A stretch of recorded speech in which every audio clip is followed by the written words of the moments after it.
వాక్య ధ్యానం ప్రారంభిద్దాం. పోయిన వారంలో ప్రారంభించాం డబ్బును గూర్చినటువంటి ఎన్నో విషయాలు.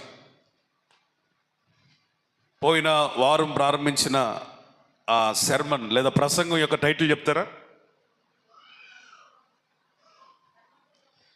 ధనవంతులుగా ఉండటం బైబిల్ ప్రకారం పాపమా అని అబ్రహాం జీవితాన్ని ఉదాహరణగా తీసుకొని మనం ధ్యానం చేస్తూ ఉన్నాం.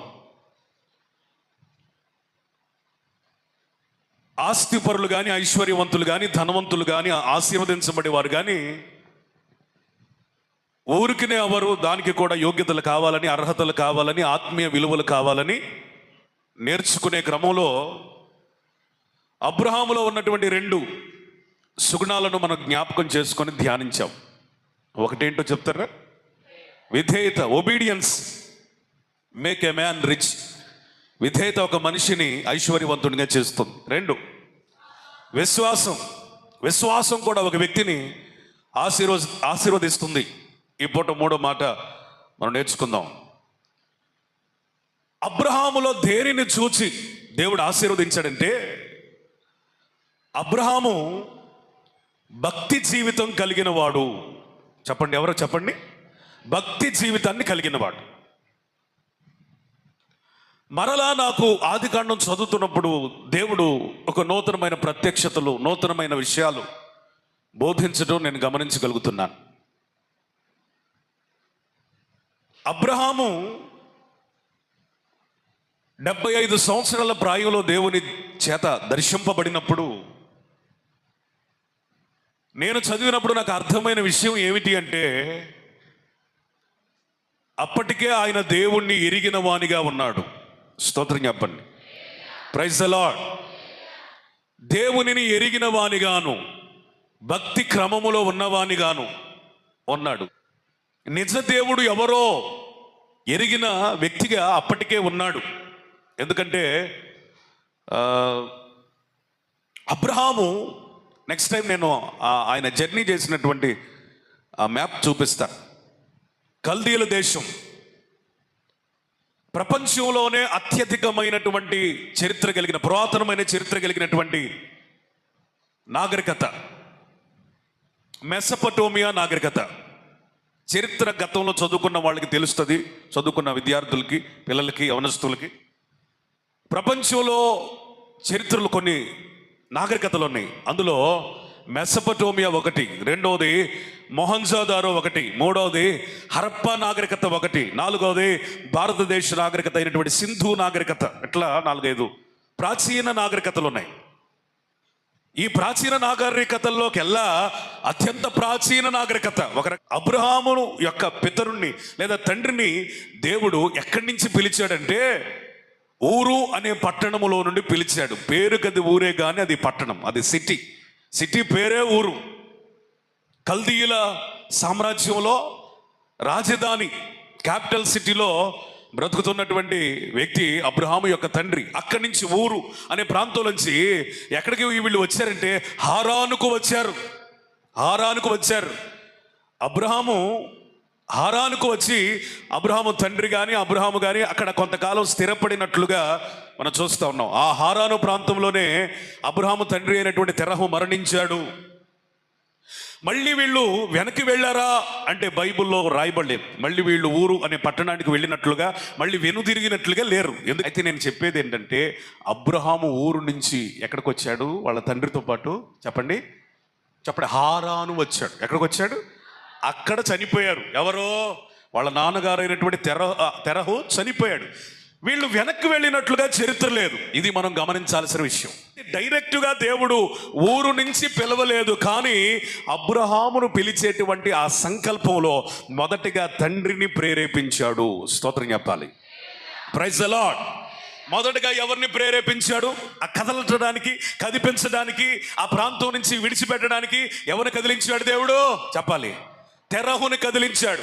అయితే తెరహు కనాను వెళ్దామని అనుకున్నాడు, కానీ దేవుడు అందుకు అనుమతించలేదు. ఆయుష్ సరిపోలేదు. మొత్తానికి హారాను ప్రాంతంలో చనిపోయారు. చనిపోయినప్పుడు అబ్రహాము, శారా, శారా వీళ్ళిద్దరితో పాటు లోతు ముందుకు కదలడం ప్రారంభించారు. ముందుకు కదిలినప్పుడు వాళ్ళు ఎక్కడికి వచ్చారంటే ఇశ్రాయేలు దేశం రావడానికి ప్రారంభించారు. ఎక్కడికి వచ్చారు చెప్పండి? ఇశ్రాయేలు దేశానికి రావడం ప్రారంభించారు. ఇంకా మీకు అబ్రహాము పిలువబడినప్పుడు భక్తి కలిగిన వానిగా ఉన్నాడు అని చెప్పడానికి ఒక రుజువు ఏంటంటే, అబ్రహాం అయితే ఇశ్రాయేలు దేశం వచ్చాడు కానీ చెప్పండి, అబ్రహాము సహోదరుడు ఇంకను అక్కడే ఉన్నట్లుగా మనకి లేఖనాలు సెలవిస్తున్నాయి. వాళ్ళ ద్వారానే చెప్పండి ఆ యొక్క రిబ్కా సంతానం అంతా కూడా విస్తరించబడినట్లుగా మనకు కనబడతా ఉంది. మళ్ళీ అబ్రహాము తన కుమారుడైన ఇస్సాకు కొరకు బిడ్డల్ని లేకపోతే ఆడపిల్లని వెతకడానికి తన పెద్ద దాసుడైనటువంటి ఎలియాజరును పంపించినప్పుడు వారు హారానులోనే విస్తరించినట్లుగా మనకి కనబడుతుంది. ఇంకా మీకు ఒక విషయం చెప్తా, వారు నిజమైన దేవుణ్ణి ఎరిగి ఉన్నారు అప్పటికి అనే విషయాన్ని ధృవీకరించడానికి ఒక మాట చెప్తా. లాబాను ఏమంటాడంటే ఎలియాజర్ని, యెహోవా చేత ఆశీర్వదించబడిన వాడా లోపలికి రమ్ము. స్తోత్రం చెప్పండి, స్తోత్రం చెప్పండి. వీరు హారానులోనే ఉన్నప్పటికీ ఎలియాజరు వెళ్ళిన నాటికి యెహోవా దేవుణ్ణి ఎరిగినట్టుగా వాళ్ళకి మనకు రుజువు అర్థమవుతా ఉంది. అంటే వాళ్ళకే అంత లోతుగా యెహోవా దేవుని గురించి తెలిసినప్పుడు అబ్రహాముకు తెలియటం ఆశ్చర్యం ఏమైనా ఉందా? స్తోత్రం చెప్పండి, ప్రైజ్ ది లార్డ్. అంటే అబ్రహాము 75 సంవత్సరాల ప్రాయములో పిలువబడినప్పుడే అతడు నిజ దేవుణ్ణి ఎరిగినవాడు, ఎరగని వాడు కాదు, ఎరిగినవాడు. హల్లెలూయా. తర్వాత లాబాను పరిస్థితి మారిపోయింది. ఆశీర్వదించబడిన తర్వాత దేవుడు వర్ధిల్లింపజేసిన తర్వాత చెప్పండి గృహదేవతలను వెతుక్కునే పనిలో పడిపోయాడు. అంటే విశ్వాసంలో వెనక జారిపోయాడు. మళ్ళీ పాత దేవతల్ని పూజించడం ప్రారంభించాడు. ఎందుకంటే వీళ్ళు సంచార జీవులు కదా. మళ్ళీ అక్కడి నుంచి ఎవరో ఒకళ్ళు వచ్చి ఉంటారు, అరే అదేంట్రా మన దేవుళ్ళని మర్చిపోయి మన దేవతలను మర్చిపోయి మీరెవరో కొత్త దేవుడిని ఆరాధిస్తున్నారు యెహోవాని. లేదు లేదు మళ్ళీ మనం వెనక్కి వెళ్ళిపోదాం అని ఉంటారు ఎవరో. అందుకని మళ్ళీ గృహదేవతల్లో పడ్డాడు. అది వేరే సబ్జెక్ట్. అయితే ఒక మాట చెప్పాలని నేను నిర్ణయించుకున్నాను. అదేంటంటే మొదటగా నిజదేవుడు తన తండ్రి అయిన తెరహును ప్రేరేపించాడు. ఆ తెరహు హయాంలో అబ్రహాము నిజ దేవుణ్ణి ఎరిగినటువంటి అనుభవాలలో ఉన్నాడు. దేవుడు 75 సంవత్సరాల ప్రాయంలో పిలిచినప్పుడే అబ్రహాము నిజ దేవుణ్ణి ఎరిగినట్లుగా ఉండటం మనం గమనించాలి, మనం అర్థం చేసుకోవాలి. దేవునికి స్తోత్రం చెబుదామా? ప్రైజ్ ది లార్డ్, హల్లెలూయా. అందుకనే అతడు తన యాత్రను ప్రారంభించినప్పుడే దేవుని చేత ఆశీర్వదించబడినట్లుగా ఉన్నాడు. దేవుడు అబ్రహాముని పిలిచినప్పుడు అబ్రహాము తను తన భార్య అయిన శారా లోతు మాత్రమే కాదు కానీ అప్పటికే జనమును సంపాదించాడు. స్తోత్రం చెప్పండి, ఆస్తిని సంపాదించాడు. హల్లెలూయా, ప్రైజ్ ది లార్డ్. వింటున్నారా? జనమును సంపాదించాడు, ఆస్తిని సంపాదించాడు, వాటన్నిటిని సమస్తమును తీసుకొని ప్రయాణమయ్యాడు. అయితే పిలిచిన నాటి కంటే దేవునిలో ఎదుగుతున్న కొలది ఇంకనూ అతడు విస్తరించినట్లుగా మనకు కనబడతా ఉంది. స్తోత్రం చెప్పాలా. చాలా మంది అనుకుంటారు ఈ పాస్టర్ గారికి వచ్చినప్పుడు ఏం లేదు, ఇప్పుడు అన్నీ వచ్చేసినాయి, ఏం లేదా. ఆశీర్వదించువాడు దేవుడే. కొంతమంది అంటారు పలానా పాస్టర్ గారికి వచ్చేటప్పుడు చెప్పులు కూడా సరిగ్గా లేవు, వెళ్ళేటప్పుడు చాలా బాగానే వెళ్ళాడు అంటారు. దేవుడు ఆశీర్వదించకపోతే ఎవరు ఆశీర్వదించబడరు. ఆయన వచ్చేటప్పుడు సైకిల్ మీద వచ్చాడు, వెళ్ళేటప్పుడు కారులో వెళ్ళాడు అంటాడు. దీవించేది నువ్వు కాదు దేవుడు. స్తోత్రం చెప్పరే, హల్లెలూయా.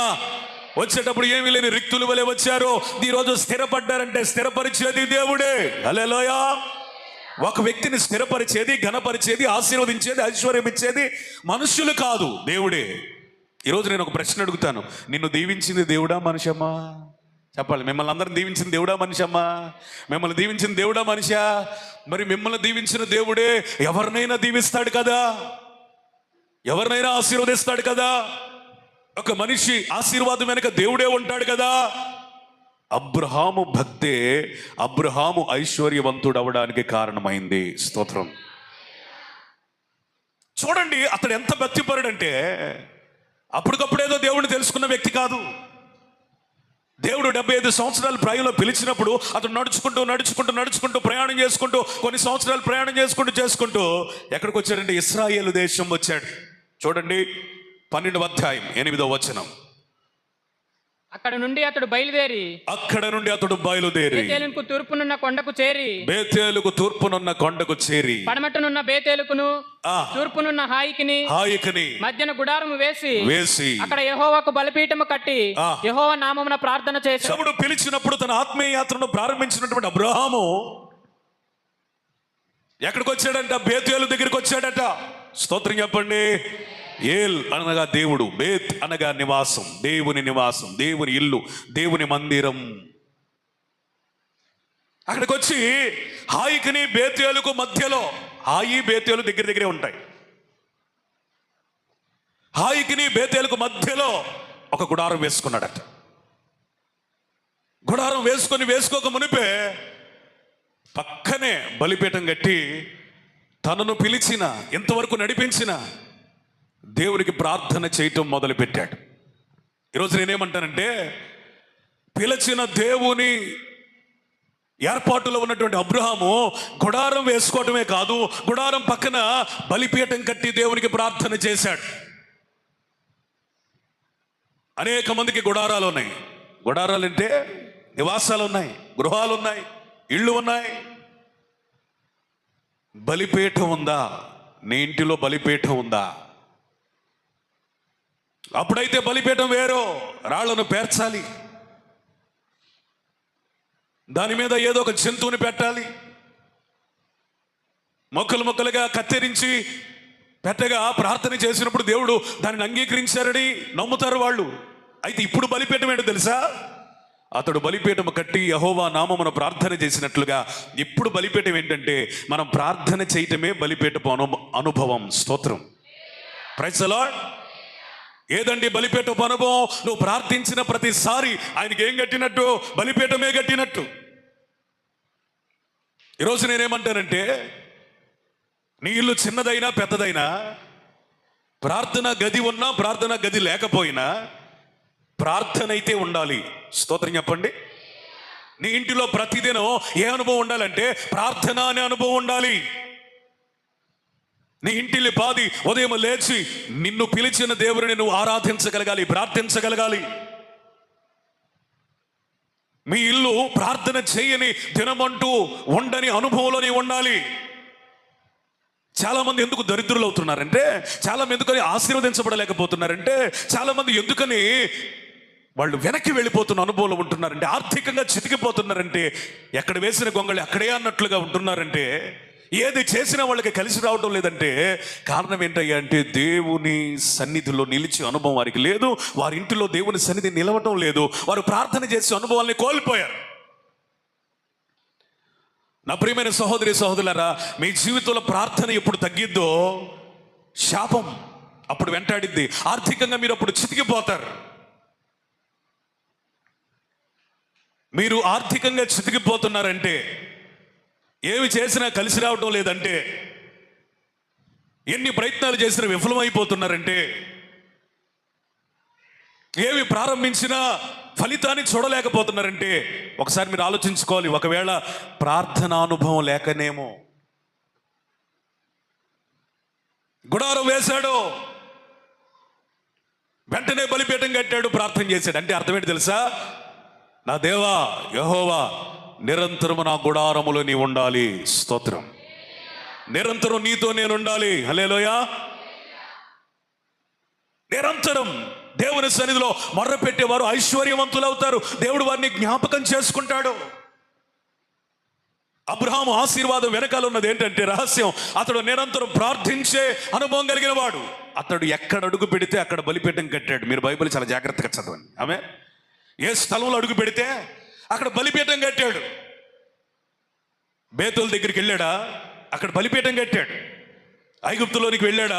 అక్కడ కూడా బలిపీఠం కట్టాడు. గెరారులోనికి వెళ్ళాడా? అక్కడ కూడా బలిపీఠం కట్టాడు. ఎక్కడైతే అతను అడుగు పెడతాడో అతనితో పాటు దేవుడు ఉండునట్లుగా, దానికి గుర్తుగా, తన ఆత్మీయ అనుభవానికి సాదృశ్యంగా ఎప్పుడు కూడా అన్యుల మధ్యలో జీవించిన అతడు బలిపీఠం కట్టాడు. నువ్వెవరి మధ్యనున్నా ప్రార్థన చేయగలగాలి. స్తోత్రం. మందిరంలో అందరూ ప్రార్థన చేయొచ్చు, ఇంటిలో ప్రార్థన చేయాలి. ఇంటిలో ప్రార్థన చేయొచ్చు, అన్యుల మధ్యలో కూడా ప్రార్థన చేయాలి. చాలా మంది ఏమనుకుంటారంటే, నేను ప్రార్థన చేస్తే అన్యుల మధ్యలో నన్ను వేరుగా చూస్తారేమో అని మనుషుల గురించి ఆలోచన చేసి, మనుషులకు భయపడి మనుషుల మధ్య ప్రార్థన చేయటం మానేస్తారు. కానీ అబ్రహాం అలాంటి వ్యక్తిత్వం కలిగిన వాడు కాదు. ఏ దేశంలో అడుగుపెట్టినా తన దేవుని పేరట, ఆయన నామము పేరట ప్రార్థించే అనుభవాలను మరిచిపోలేదు. నా ప్రియమైన సహోదరి సహోదరుడా, నువ్వు ఏ దేశం వెళ్ళినా, ఏ ప్రాంతం వెళ్ళినా, ఎక్కడ అడుగు పెట్టినా నీ జీవితంలో ఒకటే గుర్తుపెట్టుకో, నీకు ఆయనే దేవుడు, నువ్వు ఆయనకే ప్రార్థన చేయాలి. స్తోత్రం చెప్తారా? స్తోత్రం చెప్తారా? నీ దేవుడు ఆయనే, ఆయనకే నువ్వు ప్రార్థన చేయాలి. దేశాలు మారావని, లేదా ప్రాంతాలు మారావని, లేదా చుట్టాలింటికి వెళ్ళావని, లేదా బంధువులింటికి వెళ్ళావని, లేదా అన్యుల మధ్య జీవిస్తున్నావని అన్యుల దేవుళ్ళను నువ్వు పొగడొద్దు, గణపరచొద్దు. ఎక్కడున్న ఆయనే నీకు దేవుడై ఉండాలి. ఎక్కడున్న ఆయనకే నువ్వు మొర్ర పెట్టాలి. ఎక్కడున్న నువ్వు ఆయనకే ప్రార్థన చేయాలి. అలాంటి వారిని ఎంత ఐశ్వర్యవంతులుగా చేశాడో బైబిల్ చాలా తేట తెల్లంగా రుజువు చేస్తూ ఉంది. భక్తిపరుల జీవితాల్లో అద్భుతాలు చేసిన గొప్ప దేవుడు మన దేవుడు. స్తోత్రం, హల్లెలూయా. అబ్రహాము అంత ఆశీర్వదించబడిన తన గుడారం ప్రక్కనే బలిపీఠం కట్టి తనను పిలిచిన దేవునికి ఆయన పేరట నిత్యము ప్రార్థన చేసే అనుభవంలో ఉన్నాడు. నా ప్రియమైన సహోదరి సహోదరులారా, నువ్వు ప్రార్థన మరిచిపోతే నీ ఆశీర్వాదం నువ్వు కోల్పోతున్నట్లే. ఏ ప్రజల మధ్యలో నువ్వు ప్రార్థన చేయటం మానొద్దు. యోసేపు ఐగుప్తులో ఉంటున్నప్పటికీ తన నిజ దేవుణ్ణి ప్రార్థించటం, ఆరాధించటం, ఆయనకి సాక్షిగా ఉండటం మానలేదు. స్తోత్రం, ప్రైజ్ ది లార్డ్. నేను అన్యుల మధ్యలో ఉన్నాను కదా, అన్యుల్లాగా బ్రతుకుతాను అని అనుకోలేదు. అన్యుల్లాగా ప్రవర్తిస్తాను అనుకోలేదు. అన్యుల్లాగా జీవిస్తాను అనుకోలేదు. ఐగుప్తులో ఉండి కూడా అతడు దేవుని ఆత్మ కలిగి జీవించాడని తను గ్రహించడం కాదు, రాజే సాక్ష్యం చెప్తున్నాడు. ఏమన్నా తెలుసా? ఇతని వంటి దేవుని ఆత్మ కలిగిన వాడు ఈ దేశమందు ఎవరూ లేరు. చప్పట్లు కొడదామా? Praise the lord. భక్తిని బట్టి రాజులే కనపరుస్తున్నారు యోసేపుని. భక్తిని బట్టి రాజులే కోరుకుంటున్నారు యోసేపుని. భక్తి కలిగిన వాడిని దేవుడు కోరుకుంటాడు. స్తోత్రం. మనుషులు కనపరుస్తారు. హల్లెలూయా. ఆదికాండంలో 15వ అధ్యాయం చూడండి, ఆయన దేవునితో ఎంత బలీయమైన భక్తి అనుభవాలు కలిగి ఉన్నాడు. 15వ అధ్యాయం 1 చదవయ్యా. ఇక్కడ కూడా మైకును చదవచ్చు మీరు కూడా, అందుకే పెట్టాం. ఇవి జరిగిన తర్వాత యెహోవా వాక్యము అబ్రహామునకు దర్శనమందు వచ్చి, చాలు 4వ వచనం మళ్ళీ. యెహోవా వాక్యము అతని యొద్దకు వచ్చి చాలండి. ఈ 2 వచనాలు అండర్లైన్ చేసుకోండి. వాక్యం అబ్రహామునకు దర్శనమందు వచ్చి. 4, వాక్యం అతని యొద్దకు వచ్చి. స్తోత్రం చెప్పరే. Praise the Lord. వింటున్నారా? వాక్యం ఎవరి దగ్గరికి వచ్చిందట? అబ్రహాము దగ్గరికి. 2 సార్లు వ్రాయబడింది బైబిల్లో. ఒక అనుభవం ఒకసారి వ్రాయబడితేనే గ్రేట్. అట్లాంటిది అబ్రహాము గురించి వ్రాయబడిన మాట 2 సార్లు వ్రాయబడింది. దేవుడు అతని యొద్దకు వచ్చి, దేవుడు అతనితో మాట్లాడి అనే పదాలు పరిశుద్ధాత్ముడు వాడలేదు. కానీ ఏమి వచ్చిందట ఆయనకి దర్శనమందు? చెప్పాలి, వాక్యం. అతని యొద్దకు ఏమి వచ్చిందట? వాక్యం. మన దగ్గరికి వాక్యం వచ్చును గాక. స్తోత్రం చెప్పండి. ఎవరి యొద్దకు దేవుని వాక్యం వస్తుందో వాళ్ళు ఆశీర్వదించబడతారు. ఆమేన్ చెప్తారా? ఎవరి యొద్దకు దేవుని వాక్యం వస్తుందో. నేనేమంటానంటే, అబ్రహాము దగ్గరికి దేవుని వాక్యం వచ్చింది. అబ్రహాము గుడారములోనికి దేవుని వాక్యం వచ్చింది. అబ్రహాము యొద్దకు దేవుని వాక్యం వచ్చింది. దేవుని వాక్యం వచ్చినప్పుడు ఒక వ్యక్తిని, ఒక భక్తుణ్ణి ఏమి చేస్తుందంటే సరి చేస్తుంది, గద్దిస్తుంది, ప్రోత్సహిస్తుంది, ఆదరిస్తుంది, సరైన మార్గాలను చూపిస్తుంది. వింటున్నారా? దేవుని వాక్యం ఒక వ్యక్తి యొద్దకు రాకపోతే, వచ్చిన దానిని తిరస్కరిస్తే అతడు దేవుని మార్గములలో నడవబడలేడు, దైవికమైన ఆదరణను పొందలేడు, దైవిక ఆశీర్వాదాన్ని చూడలేడు, దైవికమైనటువంటి స్పర్శను అనుభవించలేడు. కారణం ఏంటంటే దేవుని వాక్యమును తృణీకరించిన వ్యక్తిగా అతడు ఉన్నాడు. కాబట్టి అబ్రహాము దేవుని వాక్యం పదే పదే దర్శించడానికి గల కారణం ఏంటంటే, దేవుని వాక్యం ఎవరైతే ఆ వాక్యాన్ని చేర్చుకుంటారో, ఆ వాక్యంలో గద్దించినప్పటికీ ఓర్చుకుంటారో, వాళ్ళ దగ్గరికి పదే పదే దేవుని వాక్యం వస్తుంది. స్తోత్రం చెబుతారా? Praise the Lord. దైవ భక్తి కలిగిన వాడు ఎక్కడున్నా దేవుని వాక్యం వెతుక్కుంటా వస్తుంది. అర్థమైన వాళ్ళు స్తోత్రం చెప్పాలి. దైవ భక్తి కలిగిన వాడు ఎక్కడున్నా దేవుని వాక్యం వెతుక్కుంటా వస్తుంది. రూతు గ్రంథంలో నయోమి యొద్దకు దేవుని స్వరం వచ్చిందట. ఏమన్నా తెలుసా? మరలా మన దేవుడు మన దేశాన్ని దర్శించాడు, ఆహారం సమృద్ధిగా ఇస్తున్నాడని బెత్లెహేము నుండి విడిచిపెట్టి శపితమైన మోయాబు దేశంలోకి వచ్చిన ఆమె, అప్పుడు ఫేస్బుక్ లేదు, ఇన్స్టాగ్రామ్ లేదు, ఫోన్ లేదు, మొత్తానికి మనుషుల ద్వారా చూడండి ఆ సుదూర తీరాలకి కూడా ఈమెకి వాక్యం అర్థమైంది. ఏంటో తెలుసా? దేవుడు మరలా మనల్ని దర్శిస్తున్నాడు. స్తోత్రం. దేవుడు మన ప్రజలకు స్వస్థత ఇచ్చాడు. హల్లెలూయా. తెగులు విడిచిపెట్టిపోయింది, కరువు పోయింది, దేవుడు దర్శిస్తున్నాడు, చేతుల నిండా పని ఉన్నదే. హల్లెలూయా. అద్భుతమైన మాట ఏంటంటే చూడండి ఒకసారి ఋతు గ్రంథం. నిజంగా the narration of Holy Spirit, పరిశుద్ధాత్మని యొక్క ఆ రచనా విధానం ఎవరు రాయగలరు? ఏ రచయిత రాయగలరు? మొదటి అధ్యాయం 22. అట్లు నయోమియు ఆమెతో కూడా మోయాబీరాలైన రూతు అను ఆమె కోడలను మోయాబు దేశము నుండి తిరిగి వచ్చిరి. వారిద్దరు యవల కోత ఆరంభంలో బెత్లెహేము చేరిరి. చప్పట్లు కొడదామా గట్టిగా. దేవుని వాక్యమునకు విధేయులైన వారు ఎప్పుడు అడుగు పెట్టారట? యవల కోత ఆరంభంలో. స్తోత్రం. అంటే సమృద్ధిగా పని ఉన్నటువంటి సమయంలో. స్తోత్రం చెప్పండి.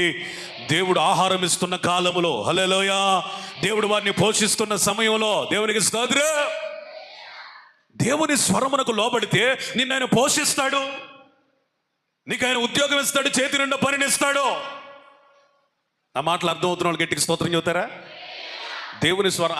వచ్చాంగా, ఇక్కడే ఉన్నాంగా, నా భర్త చనిపోయాడుగా, నా పిల్లలు చనిపోయారుగా, ఎట్లాగొట్లా బ్రతుకు ఈడుస్తున్నాను కదా, ఇంకా మళ్ళీ నా దేశం నేను ఏమని పోను, అంత అవమానమే కదా, అంత మరణమే కదా, అంత కీడే కదా, నన్ను చూసి అందరూ అవమానిస్తారేమో, నువ్వు వెళ్ళిపోయావు, అంత నష్టపడిపోయావు, ఎక్కడుంటే అలా జరిగేది కాదని నన్ను తృణీకరిస్తారేమో, ఇంకా నేను ఎంతకాలం బతుకుతాను, ఆ చావేదో ఇక్కడ చద్దాలే అనుకోలేదు. మిగిలిన ఈ శేష జీవితం అయిన నా దేవుని ప్రజలతో నేను ఉండాలా, నా దేవుని వాక్యం నేను వినాలా, మరింత లోతుగా నేను ఆత్మీయతలోనికి వెళ్ళాలా. ఇప్పటికే దేవుని సన్నిధికి దూరం అయ్యాను, నా ప్రజలకు దూరం అయ్యాను, కష్టమో నిష్ఠురమో దేవుడు మళ్ళీ దర్శించాడు కదా, నేను వెళ్ళాలి అనుకుంది. ఋతు కూడా వెంటబడింది. వాళ్ళు వెళ్ళే నాటికి సీన్ ఎట్లా ఉందంటే, ప్రజలు ఖాళీ లేకుండా చెప్పండి ముమ్మరమైన పనుల్లో బిజీగా ఉన్నారు, ఇంటికి ఆహారం తెచ్చుకుంటున్నారు. స్తోత్రం చెబుదామా? ప్రజలా ఎలా వచ్చింది ఆశీర్వాదం? దేవుని వాక్యం నయోమి దగ్గరికి వచ్చుట వలన. రావటం మాత్రమే కాదు, ఆ వాక్యమునకు ఆమె చాలా చక్కగా స్పందించింది. యవనస్తులారా వినండి, మీకే వాక్యం హెచ్చరికతో వచ్చినా అది మిమ్మల్ని దేవుడు ఆశీర్వదించడానికని గుర్తుపెట్టుకోండి. కానీ నువ్వేం కోరుకోవాలంటే, వాక్యం అబ్రహాము యొద్దకు వచ్చినట్లుగా, వాక్యము చెప్పండి నయోమి యొద్దకు వచ్చినట్లుగా నా యొద్దకు వచ్చే ఈ సంఘంలో నన్ను దేవుడు పెట్టాడని నువ్వు ప్రభువుని గణపరచాలి. స్తోత్రం. Praise the Lord. ఒక మాట చెబుతాను, నిన్ను గద్దిస్తే నేను నీకు శత్రువుని అవుతాను కానీ మిత్రుని అవునే. ఎందుకు నీకు శత్రువుని అయి కూడా నేను గద్దిస్తున్నాను? నీకు తాత్కాలికంగా నేను ఏదో కంటి తుడిచే సేవకుడిగా ఉండి నీ ద్వారా లబ్ధి పొందే సెక్షన్ ఇక్కడ ఉండదు. నువ్వు ఇచ్చినా ఇవ్వకపోయినా బాధ ఇదే. స్తోత్రం చెప్పండి. నువ్వు నన్ను ప్రేమించినా ద్వేషించినా బాధ ఇదే. హల్లెలూయా. నువ్వు నన్ను అభిమానించినా తిరస్కరించినా బాధ ఇదే. ఈ మినిస్ట్రీ అభిమానాన్ని చొరగొంటానుకో, ఈ పరిచర్య కానుకలు పేర్చుకోవటానికో కాదు. దేవుడు అప్పగించాడు కాబట్టి పనికిరానున్నో, ఏమి లేనున్నో, మనుషుల దృష్టిలో లేనున్నో, అసలు అర్హత యోగ్యత అనేది ఏమీ లేనున్నో, మొత్తానికో ఎవన్నో ఎన్నుకున్నాడుగా. ఈ పనికిమాలినోడిని ఎన్నుకున్నటువంటి ఆ పరిశుద్ధుడైన దేవదేవుని సేవ చేయడానికి అవకాశం ఇచ్చినప్పుడు రాజీపడి సేవ చేయాలా? ఎందుకు ఈ మాటలు చెబుతున్నానంటే, ఆ పాస్టర్ గారు చూడండి, దేవుని వాక్యం వచ్చినప్పుడు దాన్ని రిసీవ్ చేసుకున్నప్పుడు ఎలా ఆశీర్వదించబడతారు. ఒక దైవజనుడు ఒక రీల్లో చెప్తున్నప్పుడు నేను విన్నాను. గుండెలు పెట్టుకో అన్నాడట. అబ్బో, ఇదనగానే ఈ పాస్టర్ ఎవరో మొత్తానికి నాలా అంటుడేనే అనుకున్నాను. ఏంటా గ్రాఫో అన్నాడట. యవనస్తుడు ఇంటికి వెళ్ళి వాళ్ళు అమ్ముతూ అంటాడంట, మా నేను మీ మందిరానికి రాను, నేను వేరే చర్చికి పోతా. ఏంట్రా నీ మందిరం నా మందిరం అంటున్నావు, నీ పాస్టర్ వేరే పాస్టర్ అంటున్నావు, ఏమైంది నీకు అంటే, ఈరోజు వాక్యం చెప్పేటప్పుడు పాస్టర్ గారికి గుండెలతో ఏంటంట ఆయనకే, నేను గుండె పెట్టుకుంటే ఏమి, పెట్టుకోపోతే మొత్తం ఇప్పుకుంటా. నా క్రాప్ ఎట్టుంటే ఏమే ఉడత సారలతో వెళ్ళాడంటాడు. ఎట్ట వెళ్ళాడు? ఉడత సారలతో వెళ్ళాడంట. నా క్రాప్ ఎట్టుంటే ఆయనకేమి? ఒక తల్లి వెతి నువ్వేం చెబుతావు నాకు తెలియదు. మీలో కొంతమంది ఏం చెబుతారంటే ఆయన అట్టకంటలేరా, ఆయన మాటలు మనం పట్టించుకునేది ఏంట్రా అంటారేమో కొందరు. కానీ ఆమె అందట, అయ్యా నువ్వు నీ తల వెంట్రుకలని నువ్వు గుండీలు పెట్టుకున్నావో లేదో దాన్ని కూడా గమనించేంతగా నీ మీద శ్రద్ధ చూపిస్తున్నాడంటే అలాంటి సేవకుడి కంటే గొప్ప సేవకుడు ఎవరున్నారా మనకు అన్నాడంటే. చప్పట్లు కొట్టాలి, స్తోత్రం చెప్పండి. తల్లి దైవజనునికి సపోర్టివ్గా మాట్లాడిన కారణాన్ని బట్టి పడుకొని ఆలోచన చేయటం మొదలుపెట్టాడంట ఆదివారం. నిజమే కదా?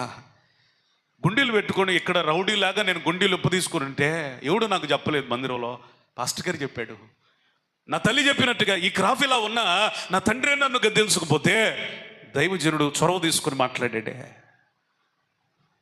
2వ వారం వచ్చాడు ఇదే దైవజనుడు ఇదే చర్చి, అదే విశ్వాస, అదే యవనస్తుడు. వినాలా? 2వ వారం వచ్చాడు. ఎట్టొచ్చాడు? మొత్తం గుండు గీక్కొని వచ్చాడు. ఎట్టొచ్చాడు? ప్రార్థన చేసుకునేటప్పుడు లైన్లో వస్తారుగా, ఈడు కూడా వచ్చాడు గుండు గీక్కొని. ఈ దైవజనుడు ఏం అనలేదు. అనక మునిపోయినేమన్నాడు, పాస్టర్ గారు ఇది ఫ్యాషన్ అనుకుంటామేమో. ఫ్యాషన్ కాదు. మరి ఈ సార్లు బావాలంటే చెప్పు, గుండు చేపించాలి, అందుకే గుండు చేపించానయ్యా, ఇది ఫ్యాషన్ కాదు. నిండుగా గుండెలు పెట్టుకొని వచ్చాడంట. అప్పుడు దైవజనుడు దగ్గర తీసుకుని హత్తుకొని ప్రార్థన చేసి, నాయనా దేవుడు నిన్ను వాక్యం ద్వారా గద్దించినప్పుడు నువ్వు లోబడ్డావు కదా, దేవుడు నిన్ను దీవిస్తాడు అన్నాడట. అంతటితో అయిపోలేదు చరిత్ర. ఇది కట్టు కథ కాదు, కల్పనా కథ కాదు. భారతదేశంలో బహుబలంగా వాడబడే దైవజనుడు చెప్పిన మాట. ఆయన చెప్పాడు, వాడు నా మాటని, నా గద్దింపును తిరస్కరించకుండా లోబడ్డాడు. ఈ రోజున నెలకి 1.5 లక్షలు సంపాదిస్తున్నాడు. చప్పలు కొడతారా? కొట్టు గట్టిగా, పర్వాలేదు కొట్టు గట్టిగా.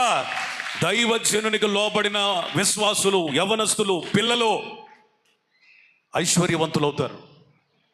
ప్రైజ్ ది లార్డ్, హల్లెలూయా. వింటున్నారా? దావీదుని అప్పటికే రాజు అయిపోయాడు, బిగుసుకుపోయాడు. ఎవడు ఏం చెప్పినా వినే స్థితిలో లేడు. ఎందుకంటే మనస్సాక్షి వాత వేయబడినప్పుడు పాపం చేశాడు. అలాంటి రాజు దగ్గరికి వెళ్ళి నాతోను గద్దించినప్పుడు నేను రాజుని నా ఇష్టం అనలేదు. ఎందుకంటే దేవుని వాక్యం అబ్రహాము యొద్దకు వచ్చినట్లుగా దావీదుకు యొద్దకు వచ్చింది. స్తోత్రం చెప్పాలి, స్తోత్రం చెప్పాలి. రాగానే దాన్ని తిరస్కరించలేదు, దైవజనుడిని కాదనలేదు, ఈ జీవితం వదిలిపెట్టలేదు. ఏం చేశాడు తెలుసా? గదిలోనికి పోయి కన్నీరు విడిచి ప్రార్థన చేశాడట. పొరుపు తేలా చేయనంతుగా అని ఒక కీర్తనలో రాయబడింది. అంతలా తన కన్నీరు విడిచి ప్రార్థన చేశాడట. అయ్యా నీ రక్షణ కొట్టేద్దయ్యా, నీ ఆత్మను తీసివేయద్దయ్యా, నాకు దూరం కావద్దయ్యా, నువ్వు కావాలయ్యా, సమ్మతి కలిగిన హృదయం దయచే, తిరిగి నన్ను రక్షణలోనికి నడిపించని భారంగా ప్రార్థన చేస్తే దేవుడు గతంలో కంటే అత్యధికముగా దావీదును ఆశీర్వదించాడు. స్తోత్రం. దావీదు చరిత్రని 2 ముక్కలు చేయాలంటే, ఒక మొక్క నాతాను రాక మునుపు, ఒక మొక్క నాతాను వచ్చిన తర్వాత. ఒకవేళ గొర్రెలు కాసుకునే దావీదు సింహాసనం ఎక్కాడని ఘనతగా చెప్పుకోవచ్చు. కానీ నాతాను ప్రవక్త యొక్క మాటను పెడచెవిని పెడితే చెప్పండి, అంతకంతకు దిగజారిపోయి క్షీణించిపోయేవాడు. కానీ దావీదుకి కృప తక్కువ చేయకుండా ఉండడానికి దేవుడు కారణం ఏంటి తెలుసా? దేవుని వాక్యం ప్రవక్త ద్వారా రాగానే దాన్ని ఇది నా కొరకేనని, అది గద్దింపైనా, తీసుకోవడానికి కష్టమే అయినా, అతడు రాజే అయినా, ఎదిరించే స్థితే ఉన్నా తగ్గించుకొని లోబడి, నిజమే కదా దైవజనుడు చెప్పిన మాటల్లో నిజం ఉంది కదా అని తన పాపాన్ని జ్ఞాపకం చేసుకొని కన్నీరు విడిచాడు. అందుకని దావీదు 2nd హాఫ్ కంటిన్యూ అయింది. లేకపోతే అక్కడితో అతని చరిత్ర ఖతమయ్యేది. ఎందుకు ఈ మాట చెబుతున్నానంటే, అబ్రహాము భక్తి కలిగిన వాడు. బలిపీఠపు అనుభవమే కాదు, దేవుని వాక్యమే ఆయన యొద్దకు వచ్చింది. స్తోత్రం చెప్పండి. అప్పుడు బైబుల్ ఉందా? ప్రవక్తలు ఉన్నారా అబ్రహాంతో మాట్లాడడానికి? ప్రత్యేకించి ప్రవక్తలు లేరు, బైబుల్ లేదు. ఆ టైంలోనే ఎంత దేవునికి దగ్గరగా ఉన్నాడు అంటే, దేవుని మాట ఎంత అవసరమో చూడండి. బైబుల్ లేనప్పుడే, ప్రవక్తలు లేనప్పుడే ఆదాము యొద్దకు చల్లపూట వచ్చిన దేవుని వాక్యం, పరిశుద్ధ గ్రంథం లేనప్పుడే, ప్రవక్తలు లేనప్పుడే అబ్రహాము యొద్దకు వచ్చిన దేవుని వాక్యం ఈరోజు మరింత దగ్గరగా, మరింత తీవ్రంగా, మరింత చాలా తరచుగా నీ వద్దకు వస్తుంది. నీ దగ్గర బైబిల్ ఉంది, నువ్వు తెరిచిన ప్రతి క్షణం దేవుడు నీ వద్దకు వచ్చిన క్షణమే. స్తోత్రం. నీకు ఒక పాస్టర్ ఉన్నాడు, ఆయన నిలబడి వాక్యం చెప్పిన ప్రతిసారి దేవుని వాక్యం నీ వద్దకు వచ్చిన క్షణమే. ఈరోజు యూట్యూబ్లో ఉన్నాయి, ఏదో ప్రసంగం విందామని ఆన్ చేసిన ప్రతి క్షణం ఏదో ఒక దైవజనుడి ద్వారా నీతో మాట్లాడుతున్నాడు అంటే దేవుని వాక్యం నీ ఇంట్లోనికి అట్లాగా వస్తా ఉంది. అనుమానం లేకుండా చెప్పాలి అంటే దేవుని వాక్యం అబ్రహాము కాలంలో కంటే ఇప్పుడు ఎక్కువగా మనకి దొరుకుతుంది, కానీ వద్దకు రావాలి. స్తోత్రం చెప్పండి. దొరుకుతుంది, కానీ ఎంతమంది వాక్యం చదువుతున్నారు ప్రతిరోజు? ఎంతమంది శ్రద్ధగా దేవుని వాక్యాన్ని వింటున్నారు? ఎంతమంది ఇది నా కొరకే అని తీసుకోగలుగుతున్నారు? నా ప్రియమైన సహోదరి సహోదరులారా, దేవుని వాక్యుని అద్దుకు వచ్చినప్పుడు తిరస్కరించొద్దు, తృణీకరించొద్దు, నాకు కాదులే అనుకోవద్దు. ఎందుకంటే దేవుని వాక్యం వినిన ఎవరైనా ఆశీర్వదించబడ్డారు. అది నయోమి జీవితం, యోసేపు జీవితం, అబ్రహాము జీవితం, అందరి జీవితాలు తేటతెల్లంగా మనకు రుజువు చేస్తా ఉన్నాయి. భక్తి కలిగిన వాడు అనే దానికి గుర్తు ఏంటంటే దేవుని వాక్యం అతని యొద్దకు వచ్చింది. మరొక మూలరాయి లాంటి మాట చూద్దాం. 18-19. మీరు ఎక్కడికి వెళ్ళొద్దు, జెనసిస్లోనే ఉండండి. ఎట్లనగా యెహోవా అబ్రహామును గూర్చి చెప్పినది అతనికి కలుగజేయునట్లు తన తరువాత తన పిల్లలను తన ఇంటి వారును నీతి న్యాయములు జరిగించుచు యెహోవా మార్గమును గైకొనుటకు అతడు వారికి ఆజ్ఞాపించున్నట్లు నేను అతనిని ఎరిగి ఉన్నానని. దేవునికి స్తోత్రం చెబుదాం. హల్లెలూయా. మీకు అర్థమయ్యే భాషలో చెప్పాలంటే దేవుడు అబ్రహాముకు ఏ వాగ్దానాలు చేసి ఏమి నెరవేరుస్తానని చెప్పాడు. నా మాట అర్థమవుతుందా? దేవుడు అబ్రహాముకు ఏ వాగ్దానాలు చేసి ఏవి నెరవేరుస్తాను, ఏది కలుగజేస్తానని చెప్పాడు, అవి తన ఇంటి వారికి తన పిల్లలకును వర్తించున్నట్లుగా దేవుని యొక్క ఆజ్ఞల మార్గంలో తను ఉన్నాడు, తన ఇంటి వారిని ఉంచాడు, తన పిల్లలను కూడా ఉంచున్నట్లుగా ఆజ్ఞాపించాడు. స్తోత్రం చెప్పాలి, స్తోత్రం చెప్పాలి. గుర్తుపెట్టుకోండి, దేవుని సన్నిధిలో నుండి ఆశీర్వాదాలు రావాలంటే అబ్రహాము ఏం చేశాడు తెలుసా? దేవుని నీతి న్యాయ మార్గములను తను ఆచరించడమే కాదట, తన ఇంటి వారు తన పిల్లలు కూడా ఆచరించాలి. స్తోత్రం చెప్పండి. Praise the lord. తల్లులారా, మీరు ప్రార్థనలు చేయటమే కాదు, మీ పిల్లలకి ప్రార్థనలు నేర్పండి. మీరు వాక్యం చదవటం ఆలోచన చేయటం మాత్రమే కాదు, మీ పిల్లలకు కూడా చెప్పండి.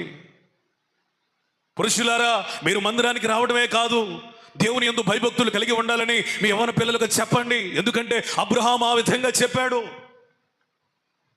తను నిలబడ్డాడు, తనకు అనుగ్రహించిన పిల్లల్ని కూడా ఆజ్ఞాపించాడు. ఏం చెప్పాడు? గుడారంలో ఏముంది? ఆజ్ఞ ఉన్నది. గుర్తుపెట్టుకోండి, ఏ సంఘంలో అయితే దైవజనుడు ఆజ్ఞాపించి వాక్యం చెప్పలేడో ఆ సంఘం భ్రష్టత్వంలోనికి వెళుతుంది.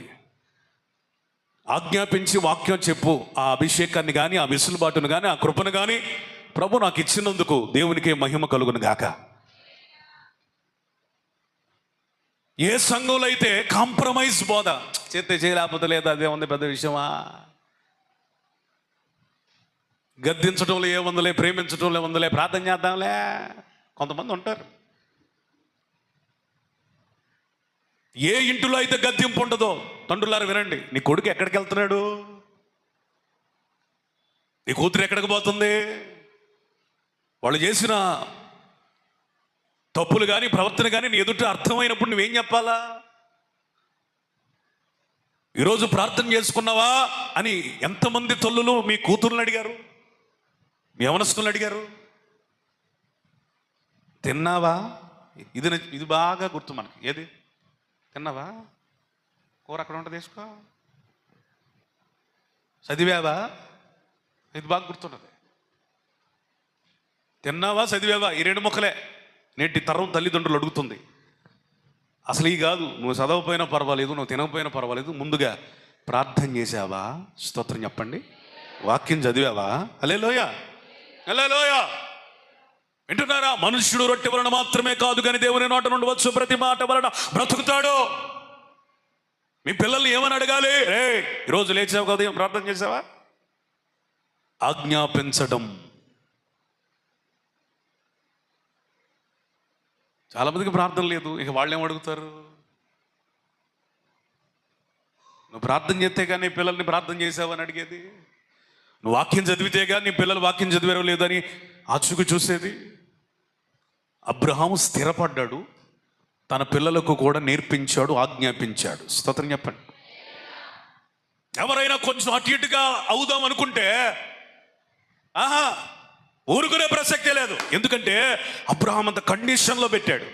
తన గుడారాలన్నింటినీ ఏం చేశాడు? ఒక ఆజ్ఞ ఏలుబడి చేయనట్లు. స్తోత్రం చెప్పండి. మనకు అర్థమయ్యే భాషలో చెప్పాలంటే వాళ్ళందరికీ చెప్పాడు. 318 మంది అలవర్చబడుతున్న వారు ఉన్నారు, వెండితో కొనబడిన వారు ఉన్నారు, దాసదాసీలు ఉన్నారు. అబ్రహాం అంటే ఒకటి కాదు, సైన్యం. ఒంటరి కాదు, సైన్యం అది. ఒకవేళ మీకు అర్థమయ్యే భాషలో చెప్పాలంటే అబ్రహాం ఏం చెప్పుంటాడు? రే, గుడారం అంటే ఒక గుడారం కాదు, రకరకాల గుడారాలు. మనిషికి ఒక గుడారం ఉంది. వీళ్ళు పెద్దోళ్ళు కాబట్టి మనిషికి ఒక గుడారం ఉంది. శారంకి ఒక గుడారం ఉంది, అబ్రహాంకి ఒక గుడారం ఉంది, హాగరుకు ఒక గుడారం ఉంది. గుడారం మనిషికే ఒక గుడారం ఉంది. వీళ్ళకి ఇక ఎన్ని గుడారాలు ఉంటాయో చూసుకోండి, ఆలోచన చేసుకోండి. అబ్రహాం అంటే ఒక్కడు కాదు, ఒక గుడారం కాదు. అబ్రహాంతో ఉన్న వాళ్ళందరికీ గుడారాలు ఉన్నాయి. ఏం చెప్పుంటాడు?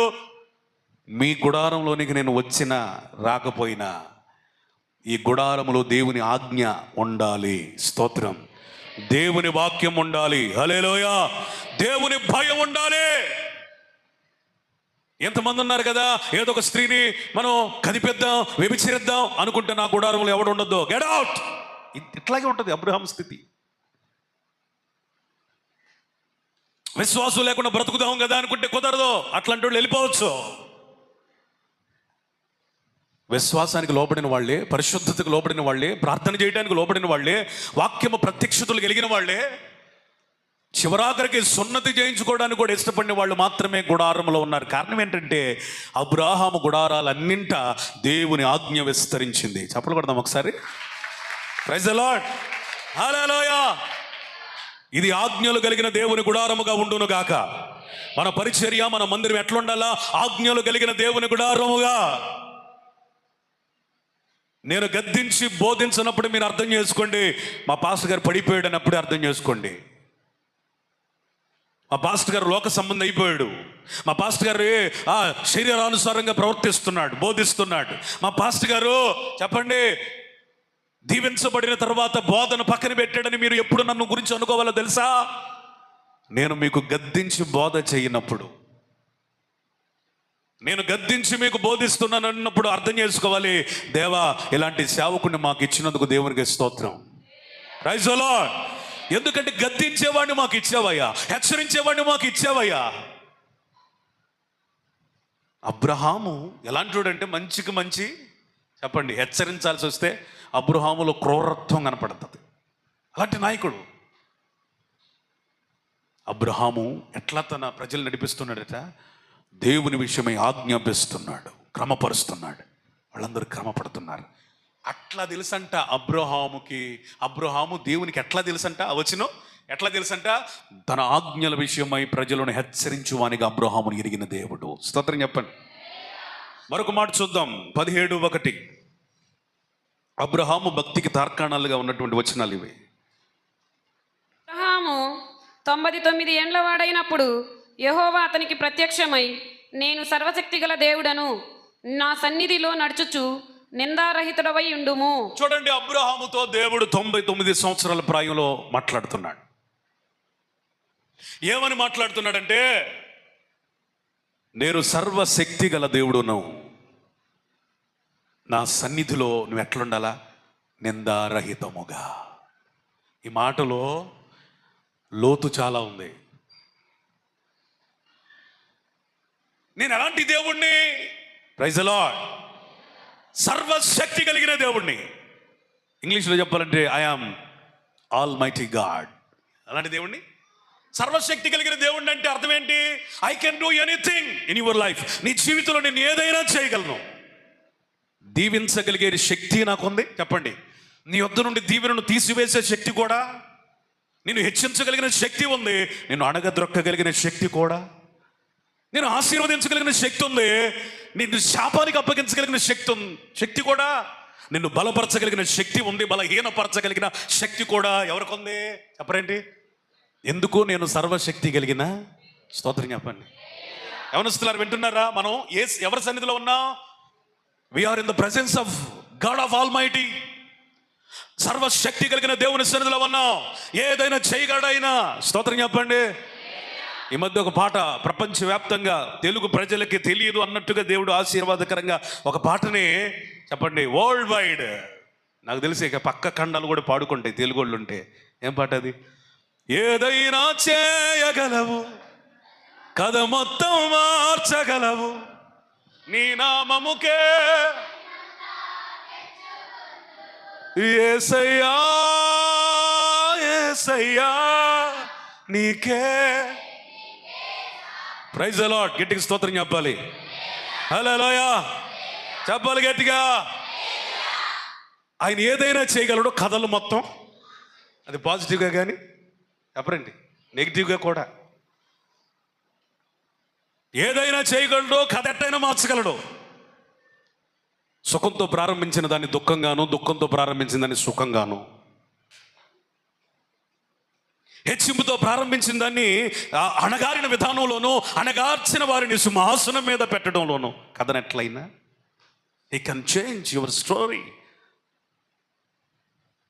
ఎలాగైనా, ఎందుకంటే ఆయన సర్వ శక్తి కలిగిన దేవుడు. ఎలాగైనా మారుస్తాడు. ఎలాగైనా మారుస్తాడంటే ఆశీర్వాదమే కాదు, అవసరమైతే తేడా వస్తే, తేడా కొడితే నీకున్న ఆశీర్వాదాన్ని కూడా పీకేయటానికి, నీకున్న ఆశీర్వాదాన్ని, దీవెనని, హెచ్చింపుని, ఘనతని, ఐశ్వర్యాన్ని తీసివేయడానికి వెనకాడని దేవుడు హెచ్చరిస్తున్నాడు అబ్రాహాముని. నువ్వు నివసిస్తున్న వాడు సర్వశక్తి కలిగిన దేవుడు. అలాంటి సన్నిధిలో నువ్వు ఉంటున్నావు. ఎట్లుండాలా? చెప్పు చెప్పు చెప్పు చెప్పు. నిందారహితముగా. స్తోత్రం. నేను ప్రశ్న అడుగుతాను. 99 సంవత్సరాలండి అబ్రహాముని పిలిచినప్పుడు 75 అండి. ఈ మధ్యలో గ్యాప్ 24 సంవత్సరాలండి. 24 సంవత్సరాల ఆత్మీయ యాత్రలో ఎక్కడైనా అబ్రహాము ఎవరితోనైనా వ్యభిచరించాడా? ఎవరి దగ్గర దొంగిలించాడా?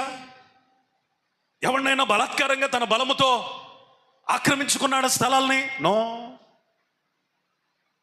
అబ్రహాము చాలా బలవంతుడు. ఒక రాజులకే ప్రాణం భిక్ష పెట్టినంత బలవంతుడు. చప్పట్లు కొట్టాలా? రాజుకే ప్రాణ భిక్ష పెట్టిన బలవంతుడైన, తనకున్న బలము చేత ఏదైనా చేసి దేనినైనా స్వాధీనపరచుకోగలిగిన వాడు. కానీ అడుగు భూమి కూడా స్వాధీనపరచుకోలేదు. కారణం ఏంటంటే ఆయన నమ్మిక వాగ్దానాల్లోనే కానీ బలాత్కారములో, బలములో లేదు. స్తోత్రం. హల్లెలూయా. ఫ్రీగా ఇస్తానన్నా శారమ్మని పాతి పెట్టడానికి ఆ మక్పేళ్ల గుహను డబ్బుతో కొన్నాడే తప్ప ఆ వత్తంది లేకని ఫ్రీగా తీసుకోలేదు. లేకపోతే మనుషులు ఉన్నారు కదని వాళ్ళని భయపెట్టలేదు, వ్యభిచరించలేదు, బలాత్కారం చేయలేదు, బలమును వాడి ప్రజల్ని ఇబ్బంది పెట్టలేదు, స్థలాన్ని ఆక్రమించుకోలేదు, పొలానికి పొలం కలుపుకోలేదు, అతడు ఎవరి దగ్గర దొంగిలించలేదు. కానీ అబ్రహాముని 99 సంవత్సరాల ప్రజలు మళ్ళీ ఏమంటున్నాడంటే, నువ్వు నా సన్నిధిలో ఉంటున్నావు, గుర్తుపెట్టుకో అబ్రహాం, నువ్వు ఎట్లుండాలంటే నిందారహితముగా. స్తోత్రం చెప్పండి. అదే అబ్రహాము నువ్వో నేనైతే మనం ఏం చెప్పాడంటే, ఏంది అసలు ఏంది నువ్వు మాట్లాడేది? నేను ఎంతవరకు నన్ను విభచరించానా? ఇంచుభూమైన ఎవరిని కలుపుకున్నాను? ఏం చేశానని నన్ను నిందారహితంగా ఉండమంటున్నావు? ఏమి నిందబడిందయా నా మీద అని ఎదురు ప్రశ్న వేస్తాం. కానీ అబ్రహాం ఎలాంటి తెలుసా? ఆయన సర్వశక్తి కలిగిన దేవుడు. నేనెంత పరిశుద్ధుడైనా ఆయన పరిశుద్ధతకు సమానం కాదు కదా. నేనెంత భక్తి కలిగిన వాడినైనా ఆయన ఎదుట చెల్లదు కదా.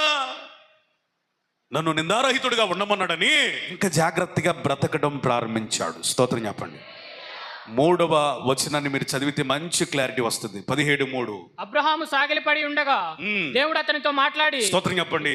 దేవుడు తనతో మాట్లాడగానే అబ్రహాం ఏం చేశాడంట? ఎదిరించలేదంట, తృణీకరించలేదంట, తన పరిశుద్ధత చిట్టా చెప్పలేదంట. ఏం చెప్పాడంట? వెంటనే సాగిలపడి. స్తోత్రం చెబుతారా? దేవుని మాట నీ యొద్దకు వచ్చినప్పుడు సాగిలపడగలవా?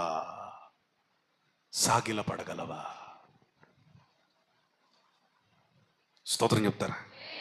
స్తోత్రం చెప్తారా? సాగిలపడే. సాగిలపడినప్పుడు దేవుడు మళ్ళీ మాట్లాడుతున్నాడు, ఇదిగో నేను నియమించిన నా నిబంధన నీతో చేసి ఉన్నాను, నీవు అనేక జనములకు తండ్రి వగుదువో, మరియు ఇక మీదట నీ పేరు అబ్రాము కాదు, నీవు అబ్రాహామువి. చప్పట్లు కొడతారా? చప్పట్లు కొడతారా? మీకు ఇంకొక మాట చెప్పాలి. దేవుడు 24 సంవత్సరాలు అబ్రహామును పరీక్షించిన తర్వాత అబ్రామును అబ్రహాముగా మార్చాడు. స్తోత్రం చెప్పాలి. దేవుడు ఎన్ని సంవత్సరాలు పరీక్షించాడు? God tested Abram 24 years. 24 సంవత్సరాలు పరీక్షించి వీడు లోపడుతున్నాడు, తగ్గించుకుంటున్నాడు, ప్రార్థన చేస్తున్నాడు, నా మాట వింటున్నాడు, అబ్బా ఎదురు తిరగటం లేదు, ఇతన్ని నేను మార్చొచ్చు అని ఎప్పుడు అనుకున్నాడు? 24 సంవత్సరాల తర్వాత. ప్రమోషన్ ఎప్పుడు వచ్చింది అబ్రామ్కి? చెప్పలే. ఏమి తక్కువ లేదు, అన్నీ ఉన్నాయి, కానీ ప్రమోషన్ ఎప్పుడు వచ్చింది చెప్పరంటే 24 ఇయర్స్ తర్వాత. స్తోత్రం చెప్పండి. మిమ్మల్ని దేవుడు ప్రమోట్ చేయను గాక, మహిమకు తెచ్చును గాక. అయితే కొన్ని సంవత్సరాల పరీక్ష ఉంటుంది. ఆ పరీక్షలో నిన్ను ఆశీర్వదించినట్లుగా నీవు ఆయనకి ఎట్లుండాలి తెలుసా? నిందారహితంగా. స్తోత్రం చెప్పాలి. నిందారహితముగా. స్తోత్రం చెప్పాలి. ఆయన సన్నిధిలో నిందారహితముగా.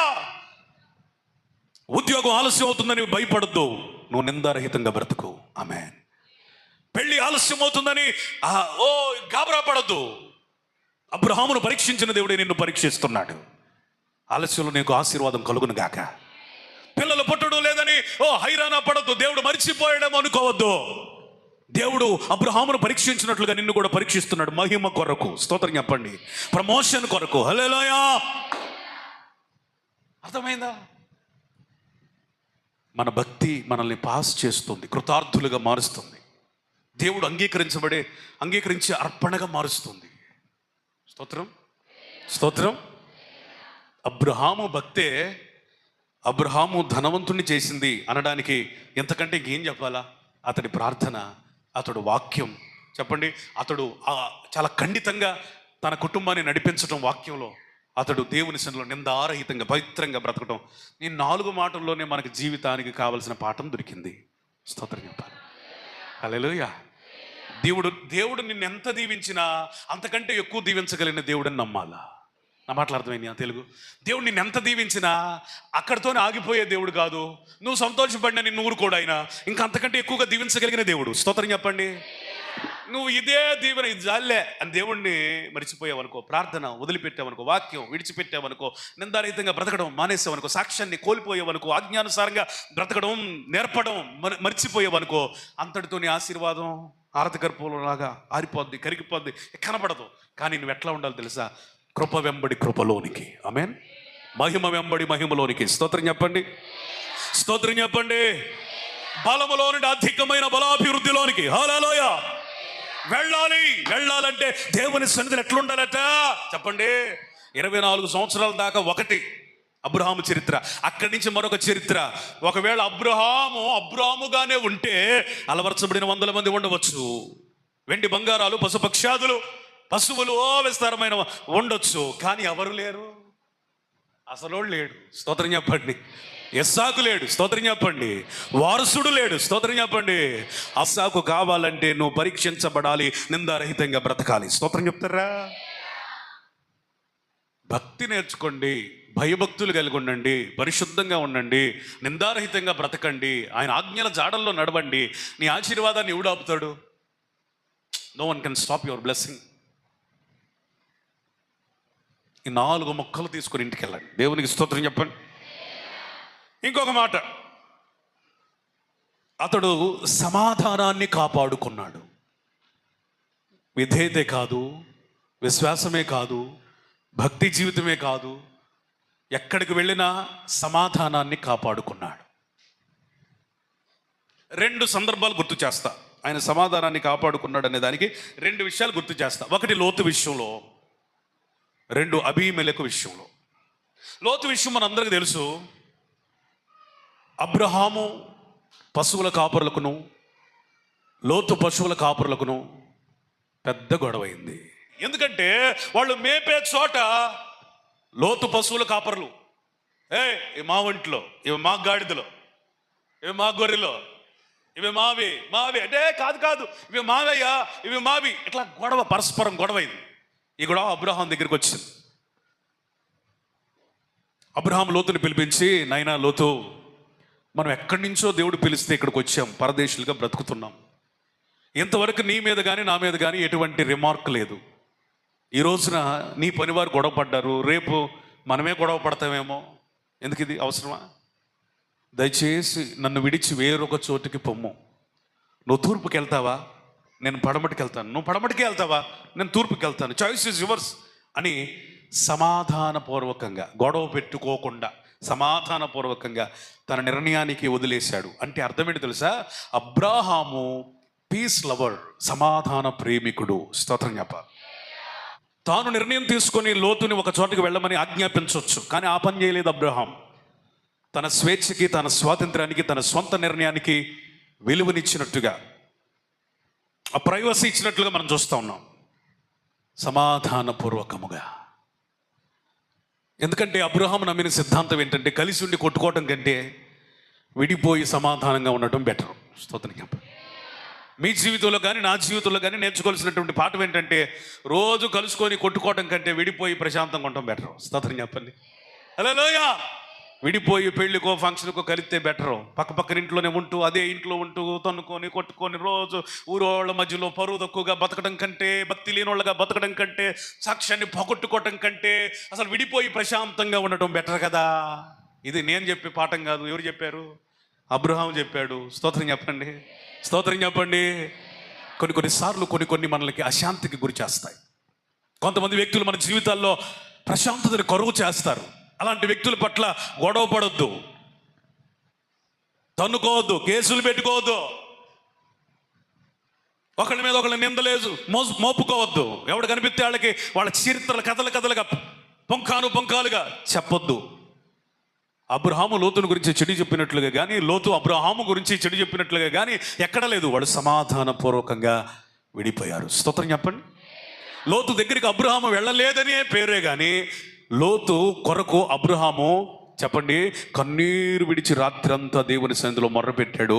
ఆ లోతుని జ్ఞాపకం చేసుకునే ఆ క్రమములో అబ్రహామును బట్టి, అబ్రహాము చేసిన ప్రార్థన బట్టి లోతు రక్షించబడ్డాడని స్పష్టమైన లేఖనాలు ఉన్నాయి. చప్పలు పడదామా? స్తోత్రం చెప్పండి. విడిపోయి దూరంగా ఉన్నాడు కానీ ప్రార్థన చేయటం మానలేదు. స్తోత్రం. విడిపోయి దూరంగా ఉన్నాడు. లోతుని, లోతు భార్యని, లోతు పిల్లల్ని, లోతు కలిగిన సమస్త సంపాద్యాన్ని చెరపట్టుకొని తూర్పు రాజులు వెళ్ళిపోయారని అర్థమైనప్పుడు వెంటనే ఆయన తన దగ్గర ఉన్న అలవరచబడిన వాళ్ళందరిని తీసుకొని వెళ్ళి చెప్పండి, రూపాయి కూడా తీసుకోకుండా సొదొమ రాజుని, లోతు కుటుంబాన్ని, సొదొమకు సంబంధించిన ఆస్తినంతటిని నిస్వార్థంగా విడిపించిన బలశూరుడు అబ్రహాము. స్తోత్రం చెప్పండి. స్తోత్రం చెప్పండి. ఆడికి అట్టాకే కావాలే అనుకునే మనిషి కాదు. లోతు నాకు దూరం అవ్వచ్చు, నన్ను విడిచిపెట్టి వెళ్ళొచ్చు, కానీ అతడు నాకు కావలసిన వాడు. ఇది విడిపించవలసిన సమయం. స్తోత్రం చెప్పండి. సమాధాన ప్రేమికుడు. అందుకని మీకు ఎవరితో అయినా గొడవలు ఉన్నాయనుకోండి, శక్యమైతే కలిసి ఉండండి. ఇది అయ్యేటట్టుగా లేదు అని అనుకుంటే విడిపోయి భక్తి చేయండి. బైబిల్ రుజువు చేసిన సత్యం. కలిసి ఉండగలిగితే, సమాధానంగా ఉండగలిగితే, ఒక చోటే ఉండగలిగితే, దేవుని నామానికి అవమానం తెచ్చే పరిస్థితి మీకు లేకపోతే చక్కగా కలిసి ఉండండి. అంతకంటే గొప్పదేం లేదు. కానీ అది కుదరదు అనుకున్నప్పుడు సమాధానంగా విడిపోండి. కొత్త వాక్యం చదువుతున్నా అనుకోకండి. అబ్రహాం చేశాడు. డిపార్ట్ పీస్ఫుల్లీ, సమాధానంగా, చాలా ప్రేమగా. కోపాలు లేవు, తాపాలు లేవు, కక్షలు లేవు, కార్పణ్యాలు లేవు. అబ్రహాం ఎక్కడ దొరుకుతాడని లోతు అనుకోలేదు. లోతుకి ఇలాగే కావాలని అబ్రహాం అనుకోలేదు. లోతుకి అబ్రహాం మీద ప్రేమ తగ్గలేదు, అబ్రహాముకి లోతు మీద ఉన్నటువంటి ప్రేమ తగ్గలేదు. వీరి మధ్య ఉన్న బాండేజ్ అలాగే ఉంది. మనుషులు దూరం అయ్యారు, దేహాలు దూరం అయ్యాయి, కానీ ప్రేమ మాత్రం చాలా దగ్గరగానే ఉంది. స్తోత్రం చెప్పాలి. స్తోత్రం. Praise the Lord. It's called peace. ఇది సమాధానం. ఒకే ఇంట్లో ఉన్నట్టుగా ఉండి జనాలందరికీ ఎంత బాగున్నారు వీళ్ళు అనుకోవటం కంటే అది వేషధారణ కదా. విడిపోయి, వేరైపోయి సమాధానాన్ని కాపాడుకున్న అబ్రహాము వలె మనం సమాధానమును ప్రేమించుదుమోగాక. ఇంకొక ఉదాహరణ మీకు చూపిస్తాను. అది అబీమెలెకు విషయంలో జరిగింది. అది మీకు ఎక్కడ కనపడింది అంటే 21:30 జెనసిస్ 21. నేనే ఈ బావిని త్రవ్వించినందుకు నాకు సాక్ష్యార్థముగా ఈ 7 గొర్రె పిల్లలను నీవు నా చేత పుచ్చుకొనవలెనని అబ్రహాము ఒక బావిని తవ్వాడు. అబ్రహాము ఒక జలలు కలిగిన బావిని త్రవ్వాడు. ఎక్కడిది? గెరారు దేశంలో. గెరారు దేశంలో, ఫిలిస్తీయుల దేశంలో, గెరారు ప్రాంతంలో ఫిలిస్తీయ దేశం, ఫిలిస్టైన్స్ నివసించే ప్రాంతం గెరారు. అదే గొలియాత్ ఉన్నదే ఆ ఏరియా. ఆ యొక్క ప్రాంతంలో నివసిస్తున్నప్పుడు అబ్రహాము నీటి కొరకు బావిని త్రవ్వితే జలలు కలిగిన ఓటుని ప్రభు ఇచ్చాడు. ఆ నీళ్ళని చక్కగా వాడుకుంటున్నారు. కొంతకాలానికి ఏమైందంటే ఈ అబీమెలెకు యొక్క దాసులు, పనివారు, ఉద్యోగులు అబ్రహాము జలల్ని, ఓటల్ని వాడుకుంటున్నారు. ఈ కంప్లైంట్ని అబ్రహాము ఎవరి యొద్దకు తీసుకెళ్ళాడు? అబీమెలెకు దగ్గరికి తీసుకెళ్ళాడు. రాజా, నేను ఒక బావి త్రవ్వాను, జలలు కలిగిన ఓటను దేవుడిచ్చాడు. చక్కగా నాకు విస్తారమైన జనాన్ని దేవుడిచ్చాడు, వాళ్ళకి నీళ్ళ కోసం వాడుకుంటున్నాను, మీ వాళ్ళు వాడుకుంటున్నారు. ఒకసారి చెప్పండి. అబీమెలెకు అన్నాడు, అసలు ఈ సంగతి నువ్వు చెప్పేదాకా నాకు తెలియదు. మా వాళ్ళు నీ నీళ్లు వాడుకుంటున్నారన్న సంగతి ఇప్పుడు దాకా నాకు తెలియదు.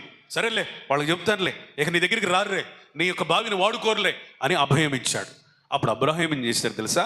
తన పశువుల మందలో నుంచి ఒక ప్రత్యేకించి 7 గొర్రె పిల్లలను తీశాడు. ఒక మందలో నుంచి ఒక 7 గొర్రె పిల్లలను తీశాడు, ప్రత్యేకించి తీశాడు. అప్పుడు అబీమెలెకు అన్నాడు, ఈ 7 గొర్రె పిల్లలు ఎందుకు అన్నాడు. అయ్యా, 7 గొర్రె పిల్లలు స్వయంగా నేనే ఇష్టపూర్వకంగా నీకు ఇస్తున్నాను. ఎందుకు ఇస్తున్నావు అంటే, ఈ బావిని ఇది మొదలుకొని నేను సర్వ హక్కులు స్వతంత్రించుకుంటున్నాననే దానికి సాక్ష్యముగా, గుర్తుగా దయచేసి ఈ 7 గొర్రె పిల్లలను తీసుకో అన్నాడు. అనగానే అవి తీసుకున్నాడు. అప్పుడు ఆ బావికి ఒక పేరు వచ్చింది, అది బెయేర్షెబా. బెయేర్షెబా అంటే అర్థం సాక్షార్థమైన బావి. స్తోత్రం చెప్పాలి. ఈ బావికి సాక్ష్యంగా ఏమున్నాయి చెప్పరేంటండి? గొర్రె పిల్లలు. స్తోత్రం చెప్పాలి. బావి అయింది, కానీ ఎదురు గొర్రె పిల్లల్ని ఏం చేశాడు? వివాదాన్ని సమసిపోయేటట్టుగా చేశాడు. ఇంకో కోణంలో మనం ఏకపక్షంగా ఆలోచించకూడదు బైబిల్ని. ఇంకో కోణంలో ఆయన ఎంత తెలివిగా ఆలోచించాడంటే, నేను నివసిస్తున్నది వీళ్ళ ప్రాంతంలో కాబట్టి ఏం చేయాలా? స్థలం వీళ్ళది కాబట్టి బావి నాదైనా స్థలం ఎవరిది? వీళ్ళది కాబట్టి వీళ్ళ ప్రాపర్టీ అంటారు కాబట్టి ఏదో ఒక విధంగా నా సొంతం చేసుకోవాలని ఎన్ని గొర్రె పిల్లలు ఇచ్చాడు? స్తోత్రం చెప్పాలి. స్తోత్రం చెప్పాలి. హల్లెలూయా. డబ్బిచ్చైనా సమాధాన పడమని దేవుని వాక్యం సెలవిస్తుంది. ఏమిచ్చి? డబ్బు కంటే ఏది? సమాధానమే కాస్ట్లీ. స్తోత్రం చెప్పు. డబ్బు కంటే ఏది కాస్ట్లీ? డబ్బు కోసం సమాధానం కోల్పోతున్నారు జనాలు. అన్న డబ్బుల మధ్య సమాధానం ఎందుకు పోతుందని, డబ్బు పోతే పోనీ సమాధానం ఉంటుంది అనుకోవట్ల. ఎందుకని? రక్త సంబంధికుల మధ్య అసమాధానం, డబ్బు డబ్బు. కానీ అబ్రహాం ఏం చేశాడు? అసలు ఈ బావిని స్వతంత్రించుకోవాలంటే, వివాదం ఈ రోజుతో సమస్య పోవాలంటే చెప్పండి, 7 గొర్రెలు ఇచ్చాడు. స్తోత్రం చెప్పండి. స్తోత్రం చెప్పండి. ఈరోజు నేను అంటాను, నువ్వు ఎదురిచ్చైనా సరే నువ్వు సమాధాన పడదుగాక. ఇది ఇస్తే సమాధానం వస్తుందని నీకు అనిపిస్తే సమాధానం నువ్వు ఆ 7 ఇచ్చివేయదువుగాక. స్తోత్రం చెప్పండి. ఒక అడుగు కలిసిందే, నాది అడుగు తీసుకున్నావు అని ఒకరు అన్యాయంగా ఎవరన్నా నీ మీద నిందేశారనుకోండి, వాస్తవానికి నువ్వు అడుగు కలుపుకోలేదు, కానీ అన్నారు, వచ్చింది మాట. అప్పుడు నువ్వేం చేయాలా? ఈ అడిగే కదయ్యా, తీసేసుకో. ఎందుకు? నాకు ఈ అడుగు కంటే ప్రాముఖ్యమైంది ఏంటి? సమాధానం. స్తోత్రం చెప్పండి. యేసు ప్రభు నేర్పించిన సమాధానం ఎట్లాంటిదంటే, ఎవడైనా ఒక అంగి వేసుకుని మంచి చొక్కా వేసుకుని వెళ్తుంటే ఎవడైనా వచ్చి ఇది నాదే అంటేనంట, ఈ అంగిని తీసేసి నీదేనా? నాదయ్యా బాబు ఇది లేదు నాదని గొడవ చేస్తూ ఉంటే ఎక్కడ సాక్ష్యం పోతుందో, నేను దేవుణ్ణి నమ్ముకున్న వ్యక్తిని కదా, ఈ విధంగా ఒక చొక్కా కోసం గొడవ పడడం మంచిది కదని ఆ చొక్కాని విప్పి ఇంటికి వెళ్ళిపోవడం బెటర్ అంట. అంటే చొక్కా కంటే ఏది గొప్పది? అంగీ కంటే సమాధానం. స్తోత్రం చెప్పాలి. స్తోత్రం. డబ్బు కంటే, అంగీల కంటే, వస్తువుల కంటే, భూముల కంటే, పొలాల కంటే, స్థలాల కంటే ఏది ముఖ్యం? పోతే పోనే, ఇది కాకపోతే దేవుడు నీకు ఇస్తాడు. 7 గొర్రెలను ఇచ్చాడు. దేవునికి స్తోత్రం చెప్పండి. 21:30 పైన వచ్చిన మీరు చూస్తే, 7 గొర్రెల్ని కేవలం సాక్ష్యార్థంగానే ఇచ్చాడు. 7 గొర్రెలు ఏముందిలేండి అంత మందలో నుంచే అని అనుకుంటారేమోనని నీ వచనం చూపిస్తున్నా. 27వ వచనం చదువుతారా? అబ్రహాము గొర్రెలను గొడ్లను తెప్పించి అబీమెలెకు ఇచ్చెను. స్తోత్రం చెప్పాలా? ఏమిచ్చాడు? గొర్రెలు ఇచ్చాడు, గొడ్లు కూడా ఇచ్చాడు. స్తోత్రం చెప్పరే. అవి ఎంతో తెలియదు, మొత్తానికి మొత్తం ఎక్కువగానే ఇచ్చాడు. 7 కాదు, ఎన్ని ఇచ్చాడు? గొర్రెలు ఇచ్చాడు, గొడ్లు ఇచ్చాడు. పోతే పోనే, ఎంత ఉంది కదా ఇదంతా అనుకున్నాడేమో. పోనే నాకు సమాధానం ఎంత ఉంటే ఏమి, ఒక గొర్రె అంటే ఏంటి, ఒక గొడ్డు అంటే ఏంటి, విలువైందే కదా. కానీ గొర్రెలను ఇచ్చాడు, గొడ్లను ఇచ్చాడు. అవి ప్రత్యేకంగా ఒక కానుకగా ఇచ్చి సాక్ష్యముగా గొర్రెలను పెట్టాడు. 7 గొర్రెలు ఇచ్చాడు. 7 గొర్రెలు ఎందుకు, ఇన్ని ఇచ్చావు కదా మళ్ళీ 7 గొర్రెలు ఎందుకో అంటే చెప్పండి, గొర్రెలు మందిచ్చిన, గొడ్ల మందిచ్చిన 7 గొర్రెల్లో ఒకటి ఉందయ్యా. అదేంటంటే సమాధాన నిమిత్తమైన సాక్షార్థమైన గొర్రెలు. స్తోత్రం చెప్పండి. నీకును నాకును, మీకును మనకును ఏమన్నా మధ్యలో గొర్రెలు. నేనేమంటానంటే మనకి ఇతరులకు మధ్యలో యేసు ప్రభు యొక్క రక్తము ఉండునుగాక, గొర్రె పిల్ల రక్తము ఉండునుగాక. హల్లెలూయా. గొర్రె పిల్ల అనగా యేసు ప్రభుకు సాదృశ్యం. ఆయన మన మధ్యలో సమాధాన బంధమును కలుగ చేయునుగాక. ఎంత దూరంగా ఉన్నా మనల్ని ఎవరు కలపాలా? యేసయ్య కలపాలి. మేమిద్దరం ఒక విషయమై గొడవ పడ్డాం. గొడవ పడితే నేనేం చేశానంటే మనోడికి 7 గొర్రెలు ఇచ్చాను. మీకు అర్థం కావటం కోసం 7 గొర్రెలు ఎవరికి, గొర్రె అంటే ఎవరికి సాదృశ్యం అని చెప్పాను? యేసు ప్రభు. 7 గొర్రెలు మా మధ్య ఉన్నాయి సాక్ష్యంగా. అంటే యేసు ప్రభు మా మధ్య ఉన్నాడు. యేసు ప్రభు మా మధ్య ఉన్నాడంటే అర్థం ఏంటి తెలుసా? నేను యేసయ్య పేరట ప్రార్థన చేయటం. ఇతని విషయంలో ఎవరికి ప్రార్థన చేయాలి అంటే మా మధ్యలో ప్రార్థన ద్వారా ఏముంది? మనుషులు గెలవకపోయినా ఏముంది చెప్పరండి. యేసయ్యను మధ్యలో పెట్టాం అనగా ప్రార్థన చేశాం. స్తోత్రం చెప్పు. హల్లెలూయా. యేసు ప్రభు అంటే అర్థం ఏంటంటే గొర్రెపిల్ల యేసయ్యకి సాదృశ్యం. మా మధ్యలో ఏంటంటే వాక్యానుసారమైన విధానం ఉంది. ఏముంది? ఇదే యేసయ్య అనగా వాక్యం. 3వ మాట చెప్తా. మా మధ్య యేసయ్య ఉన్నాడు. గొర్రెపిల్ల అనగా యేసయ్య. యేసయ్య ఎట్లున్నాడు? రక్తం ఉన్నది. ఏమన్నది? యేసయ్య రక్తం. ఈరోజు నేను అంటాను, ఇద్దరు ఏదైనా అసమాధాన పడినప్పుడు మీరు మీ ఇద్దరి మధ్యలో ఖచ్చితంగా 7 గొర్రెలను పెట్టుకోండి.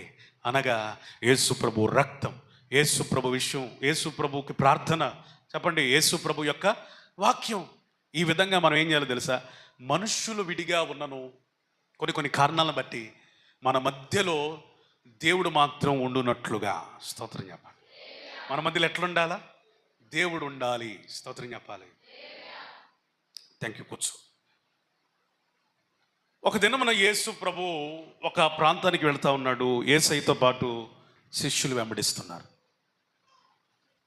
శిష్యులు వెంబడిస్తూ ఉంటే వీళ్ళకి ఒక వివాదం వచ్చింది. మార్గ మధ్యలో ఏమొచ్చింది? వివాదం వచ్చింది. వివాదం ఏమొచ్చింది? రే నేను గొప్పడురా, నేను గొప్పడురా, నేను గొప్పడురా గొడవలు. యేసు ప్రభు అసలు ఏం విననట్టుగానే వెళ్ళిపోయాడు. ఒక చోటుకి వెళ్ళాడు. వాళ్ళందరినీ కూర్చోబెట్టి, నాయన మీరు ఏదో గొడవాడుకుంటున్నారు అన్నాడు. వాళ్ళు మౌనం అయిపోయారు. ఏం చెప్పలా, మేము ఇట్లా గొడవాడుకున్నాం ఏంటని ఏం చెప్పలా. అంతరంగాలను ఎరిగిన దేవుడు. స్తోత్రం చెప్పండి. అంతరంగాలను ఎరిగిన దేవుడు ఆయనే కల్పించుకొని మీలో ఎవడు గొప్పడని అనుకుంటున్నారు కదా అన్నాడు. వీళ్ళకి మైండ్లో పోయింది. అరే మనం గొడవాడింది దీనికి ఎట్లా తెలిసింది చెప్తున్నాడు విపులీకరించి.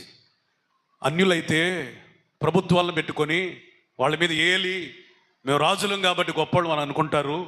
కానీ దేవుని రాజ్యంలో తగ్గించుకున్న వాడే గొప్పడు నాయన. స్తోత్రం. అన్యులైతే పాదాలు కడిగించుకుంటారు. దేవుని రాజ్యంలో అయితే కడిగించుకున్న వాడి కంటే ఆ పాదాలు కడిగిన వాడే గొప్పడు నాయన. స్తోత్రం. అన్యులైతే భోంచేస్తారు, భోజనాన్ని వడ్డించుకుంటారు. కానీ మన దేవుని రాజ్యములో తిన్నవాడి కంటే వడ్డించినోడే గొప్పోడు నాయన. స్తోత్రం చెప్పండి. నాకు నా శిష్యుడు అనబడిన వాడు గొప్పోడిగా ఉండాలంటే ఎట్లా ఉండాలి? తగ్గించుకోవాలా. వారికి పాఠం నేర్పి వాళ్ళని ఏం చేశాడు? సమాధానపరిచాడు. నీవైనా నేనైనా యేసు వలె ఉందుముగాక. స్తోత్రం చెప్పండి. మా మధ్య ఒక అసమాధానం వచ్చింది, మాకు న్యాయం తీర్చో అంటే తీర్చగలిగిన వాడే ఆత్మీయ నాయకుడు. మా మధ్య ఒక శ్రమ వచ్చిందయ్యా, మా మధ్య ఒక ఇబ్బంది వచ్చిందయ్యా, మా మధ్య కొన్ని అపార్థాలు వచ్చాయ్యా, కొన్ని దుష్పరిణామాలు జరిగినాయి, న్యాయం తీర్చు, సమాధానపరచు అని కోరుకున్నప్పుడు ఏకపక్షంగా కాక సమాధాన విషయంలో ఎవరైతే మాట్లాడతారో వాళ్ళు ఆత్మీయ నాయకులు. వీళ్ళు ఎట తెస్తే నాకెందుకు అనుకునేవాడు కాదు. యేసయ్య కల్పించుకొని మరీ న్యాయం తీర్చి సమాధానపరిచాడు. స్తోత్రం. కల్పించుకొని మరి,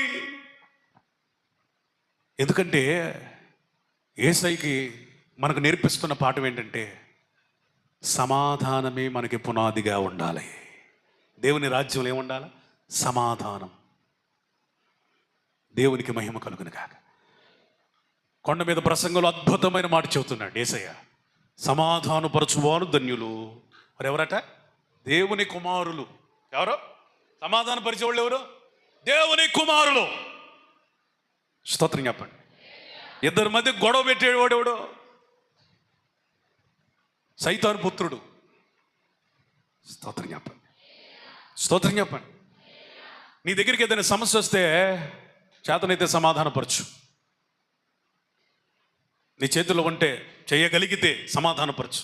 ఎందుకంటే సమాధానపరచడం అనేది దేవుని బిడ్డల పరిచర్యగా ఉండునుగాక. ఆమేన్. మళ్ళీ లేనిపోని ఎక్కించి ఇంకా విడదీయవాక జనాల్ని, ఇంకా విడదీయొద్దు.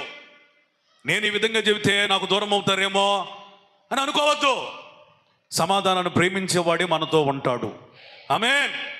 ఒక విషయంలో గొడవ వచ్చినా ఎవరు మనకు చివరితో ఉండేదంటే సమాధానాన్ని అర్థం చేసుకునేవాడు మనతో ఉంటాడు. స్తోత్రం.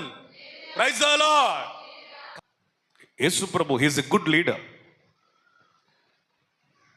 ఎవరి పక్షాన్ని ఎవరు మాట్లాడినా అక్కడ తేడా వచ్చిందని యేసయ్యకి తెలుసు. కానీ తేట తెల్లంగా వాళ్ళని గద్దించి వాళ్ళని సమాధానపరిచాడు. స్తోత్రం చెప్పండి. యేసయ్య నేర్పిస్తున్న పాఠం ఏంటంటే సమాధానం ముఖ్యం. 14వ అధ్యాయం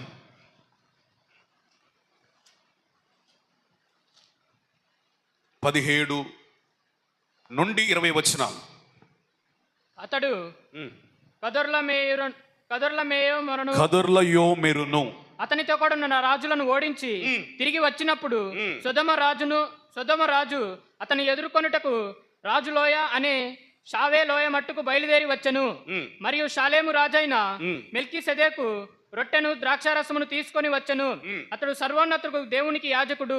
అప్పుడు అతడు అబ్రహామును ఆశీర్వదించి ఆకాశమునకును భూమికిని సృష్టికర్తయును సర్వోన్నతుడైన దేవుని వలన అబ్రహాము ఆశీర్వదించబడును గాక అనియు నీ శత్రువులను నీ చేతికి అప్పగించి సర్వోన్నతుడకు దేవుడు స్తుతింపబడును గాక అనియు చెప్పెను. అప్పుడు అతడు అన్నిటిలో ఇతనికి 10వ వంతు ఇచ్చెను. స్తోత్రం చెబుతారా? దశమ భాగం పాస్టర్లు కనిపెట్టింది అనుకుంటున్నారేమో, కాదు. దశమ భాగం లేవీయులతో ప్రారంభించబడిందేమో అనుకుంటున్నారేమో, కానే కాదు. దశమ భాగం మన పితరుడైన అబ్రహాము నుండే మొదలైనది. స్తోత్రం చెప్పాలి. ఎక్కడి నుంచి మొదలైంది? From the generation of Abraham the tithe is started. ఎంత ముఖ్యమైతే, ఎంత ఆర్థిక ఆశీర్వాదాలు ఇందులో దాగితే అబ్రహాముకి దేవుడి యొక్క విధానాన్ని పరిచయం చేస్తుంటాడు కదా. ఎందుకు దశమ భాగం ఇవ్వాలి దైవజనునికి? ఒకటి, దైవజనుడు సమస్తాన్ని వదిలిపెట్టుకొని ఏ ఉద్యోగం కానీ వ్యాపారం కానీ చేయడు. ధనం వచ్చే ఏ పని అతడు చేయడు. సేవ మీదే బ్రతుకుతున్నవాడు దైవజనుడు. తనకు ఇవ్వబడిన ప్రజల కొరకు ప్రార్థించేవాడు, దేవుని పక్షమున నిలబడి ప్రజలకి వాక్యోపదేశం చేసేవాడు దైవజనుడు. అంత మాత్రమే కాదు, నువ్వు తప్పిపోతా ఉంటే సరైన మార్గంలో నడిపించుటకు గద్దించేవాడు దైవజనుడు. ఈ దైవజనుడికి ఆర్థికమైన వనరులు ఎక్కడి నుంచి రావు. ఎందుకంటే అతడు ఏ వ్యాపారం చేయడు, ఏ ఉద్యోగం చేయడు. వ్యాపారం ఉద్యోగం చేసేవాడు స్వార్థ చేయొచ్చు, కానీ సంఘకాపరి తత్వం చేయకూడదు. ఎందుకంటే అతడు పరిచర్య మీదే బ్రతకాలి. స్వార్థకుడు ఉద్యోగం చేసుకుంటే స్వార్థ చేయొచ్చు, తప్పేం కాదు. స్వార్థ చేసుకుంటూ దేవుని పని ఇంకేదైనా చేయొచ్చు, తప్పేం కాదు. కానీ పాస్టర్ అనేవాడు ఆ స్వార్థ వలనే, లేకపోతే ఆ పరిచర్య వలనే బ్రతకాలి. మంద మేపేవాడు మందపాలు తాగాలని పౌలు చెప్పినట్టుగా, పొలం దున్నే ఎద్దుకి చిక్కం పెట్టొద్దని పౌలు గారే చెప్పినట్టుగా, మందవలే మిమ్మల్ని మేపుతున్న దైవజనులమైన మేము ఎలా దేవుడు మమ్మల్ని ఏ విధంగా పోషిస్తాడు అని దేవుని వాక్యం సెలవిస్తుందంటే చాలా స్పష్టంగా చెప్తుంది, 10వ భాగం.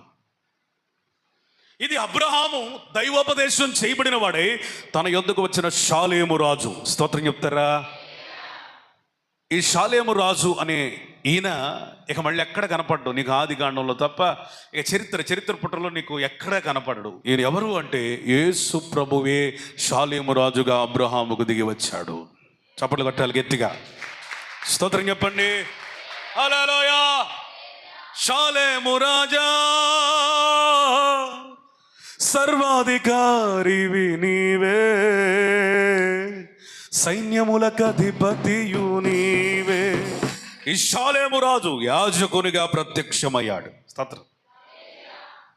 బల్లారాధన అనేది, సన్నిధి రొట్టెల బల్ల అనేది మనకు లేవియాకాండంలో కనపడుతుంది, సంఖ్యాకాండంలో కనపడుతుంది. దానికంటే ముందుగా ఈ బల్లారాధన ప్రాసెస్ ఆది కాండంలో అబ్రహాముకి ప్రత్యక్షమైంది. ఎంత గొప్ప అనుభవం. హల్లెలూయా. రొట్టెని నేను తెచ్చాడంట, ద్రాక్షారసం తీసుకొచ్చి ఆశీర్వదిస్తున్నాడు. నా ప్రియమైన సహోదరి సహోదరులారా, సబ్జెక్టు కాదు కానీ ఇక్కడ దాకా వచ్చాం కాబట్టి ఒక మాట చెబుతున్నా. బల్లారాధనలో పాల్గొనే వాడికి ఆశీర్వాదాలు ఉంటాయి. ఆమెన్ చెబుతారా? చూడండి ఏ ఆశీర్వాదం ఉంటుందంటే, షాలేము రాజు అయిన మెల్కీసెదెకు రొట్టెను ద్రాక్షారసమును తీసుకొచ్చి ఆశీర్వదించాడంట. ఏమని ఆశీర్వదించాడు? ఆకాశమునకును భూమికిని సృష్టికర్తయగు సర్వోన్నతుడైన దేవుని వలన అబ్రహాము ఆశీర్వదించబడతాడు. స్తోత్రం. బల్లారాధనలో నిష్కపటంగా క్రమంగా పాల్గొనే వారులారా వినండి, మీకు వచ్చే ఆశీర్వాదం ఏంటంటే, భూమి ఆకాశములను సృజించిన దేవుడే మిమ్మల్ని ఆశీర్వదిస్తాడు. నీ శత్రువులను నీ చేతికి అప్పగిస్తాడు. మనకి ఏ పరిస్థితి శత్రుత్వంగా ఉన్నా, ఎవరు శత్రువులుగా ఉన్నా వారిని మనకు లోబడేటట్లుగా చేస్తాడు. ఎప్పుడైతే ఆశీర్వాదాలు గుప్పించాడో అబ్రహాం ఒక తీర్మానం తీసుకున్నాడు. ఇంతగా దేవుడు నన్ను దీవిస్తున్నాడు గనక నేను ఉట్టి చేతులతో నిన్ను పంపించను, నాకున్న అన్నిటిలో 10 నీకు ఇస్తున్నానయ్యా అని సవినయంగా 10 మాత్రం తీసి ఇచ్చాడు. చప్పట్లు పడతారా? Praise the lord.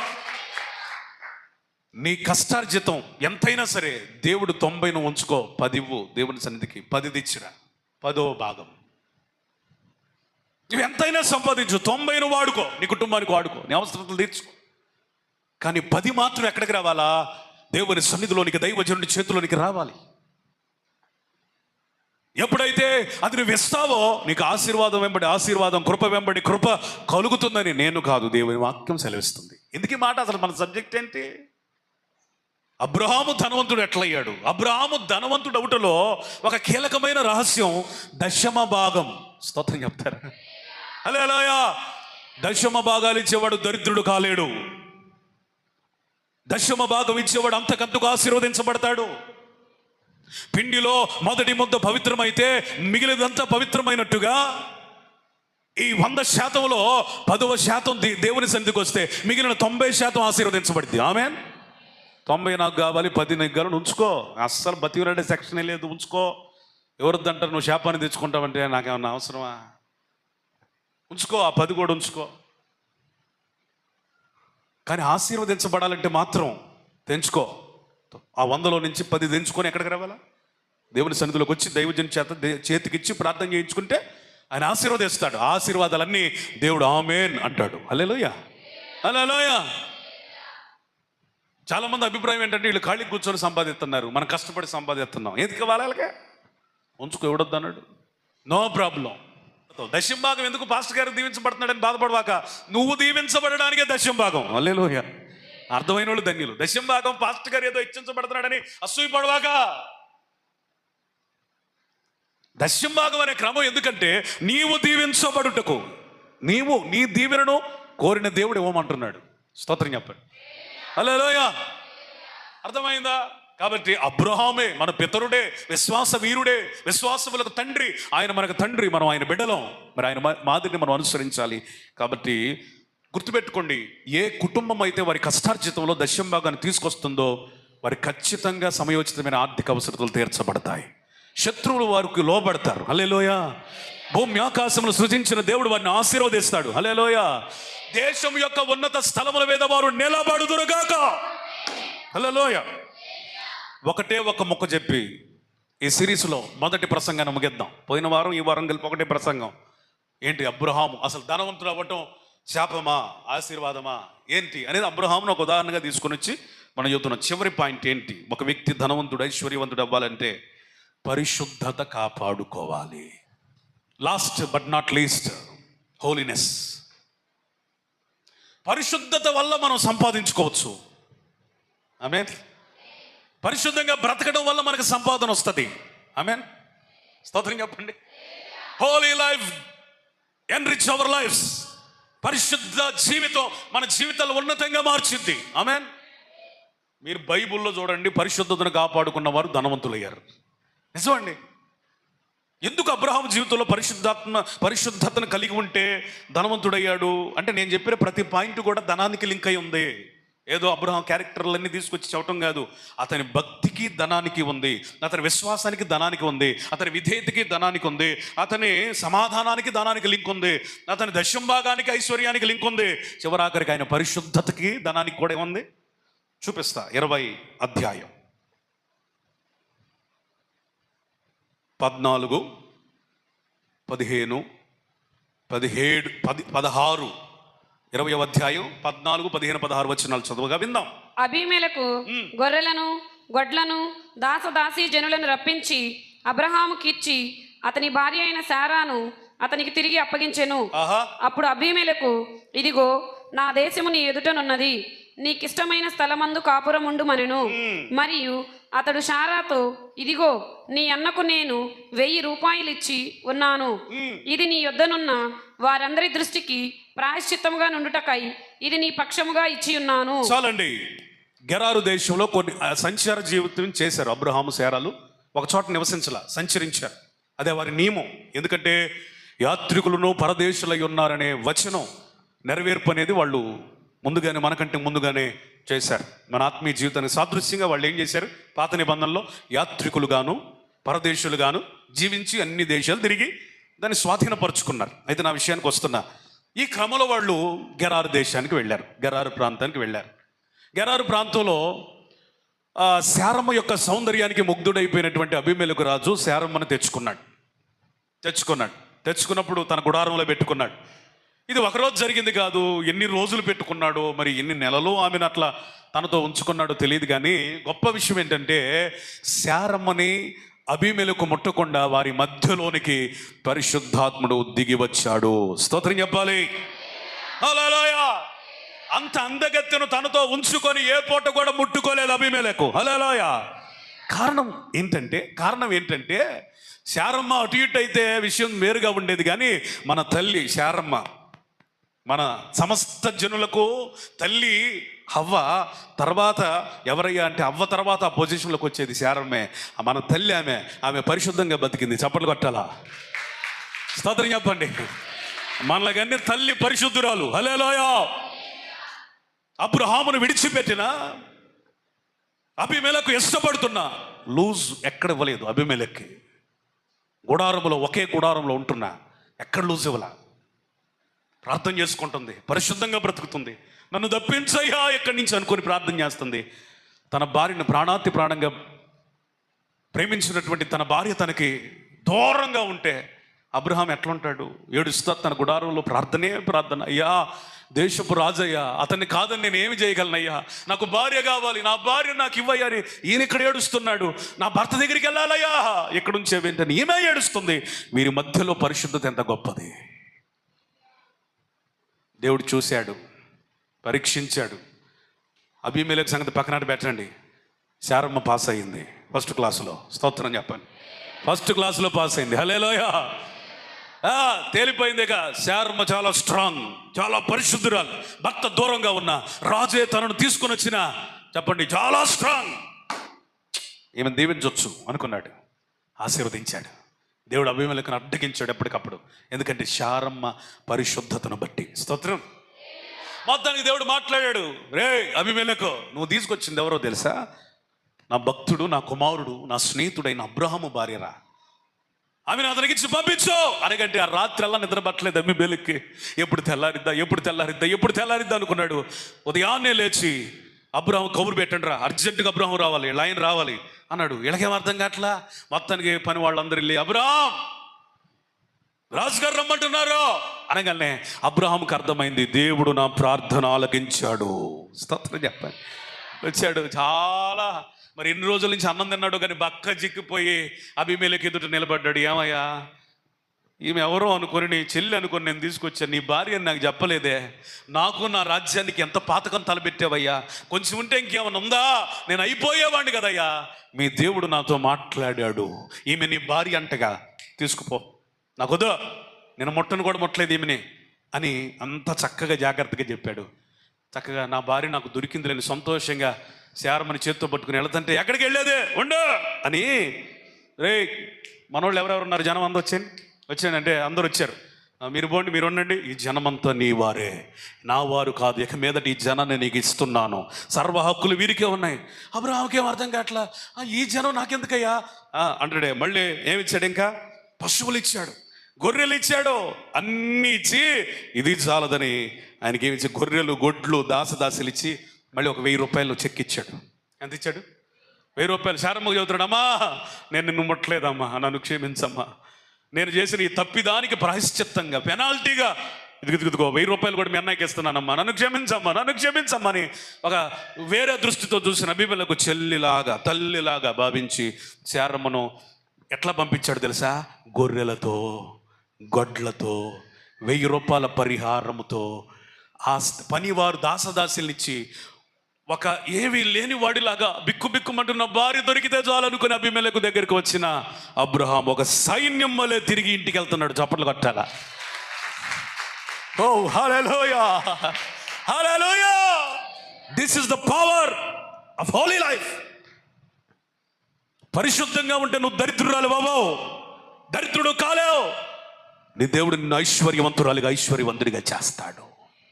కష్టం వచ్చిందని, నష్టం వచ్చిందని తప్పుల మార్గంలో ఎవరు నడవద్దు. స్త్రీలారా, పురుషులారా, అప్పులు ఉన్నవి కదా, కట్టలేకపోతున్నాను కదా, కాంప్రమైజ్ అయిపోద్దామని ఏ స్త్రీ, ఏ పురుషుడు అనుకోవద్దు. ప్రవక్త శిష్యులలో ఒకని భార్య అప్పుల మీద పడిపోయినాయి, పిల్లలు వెళ్ళిపోతున్నారు దాస్యత్వానికి, కానీ ఎక్కడా తప్పు మార్గంలో నడవలేదు. దైవజనుని ఎదురికి వెళ్ళింది. ఆమె అప్పులు తీర్చ తర్వాత కూడా ఇంకా డబ్బు దేవుడు మిగిలేటట్టుగా చేశాడు. స్తోత్రం చెప్ప.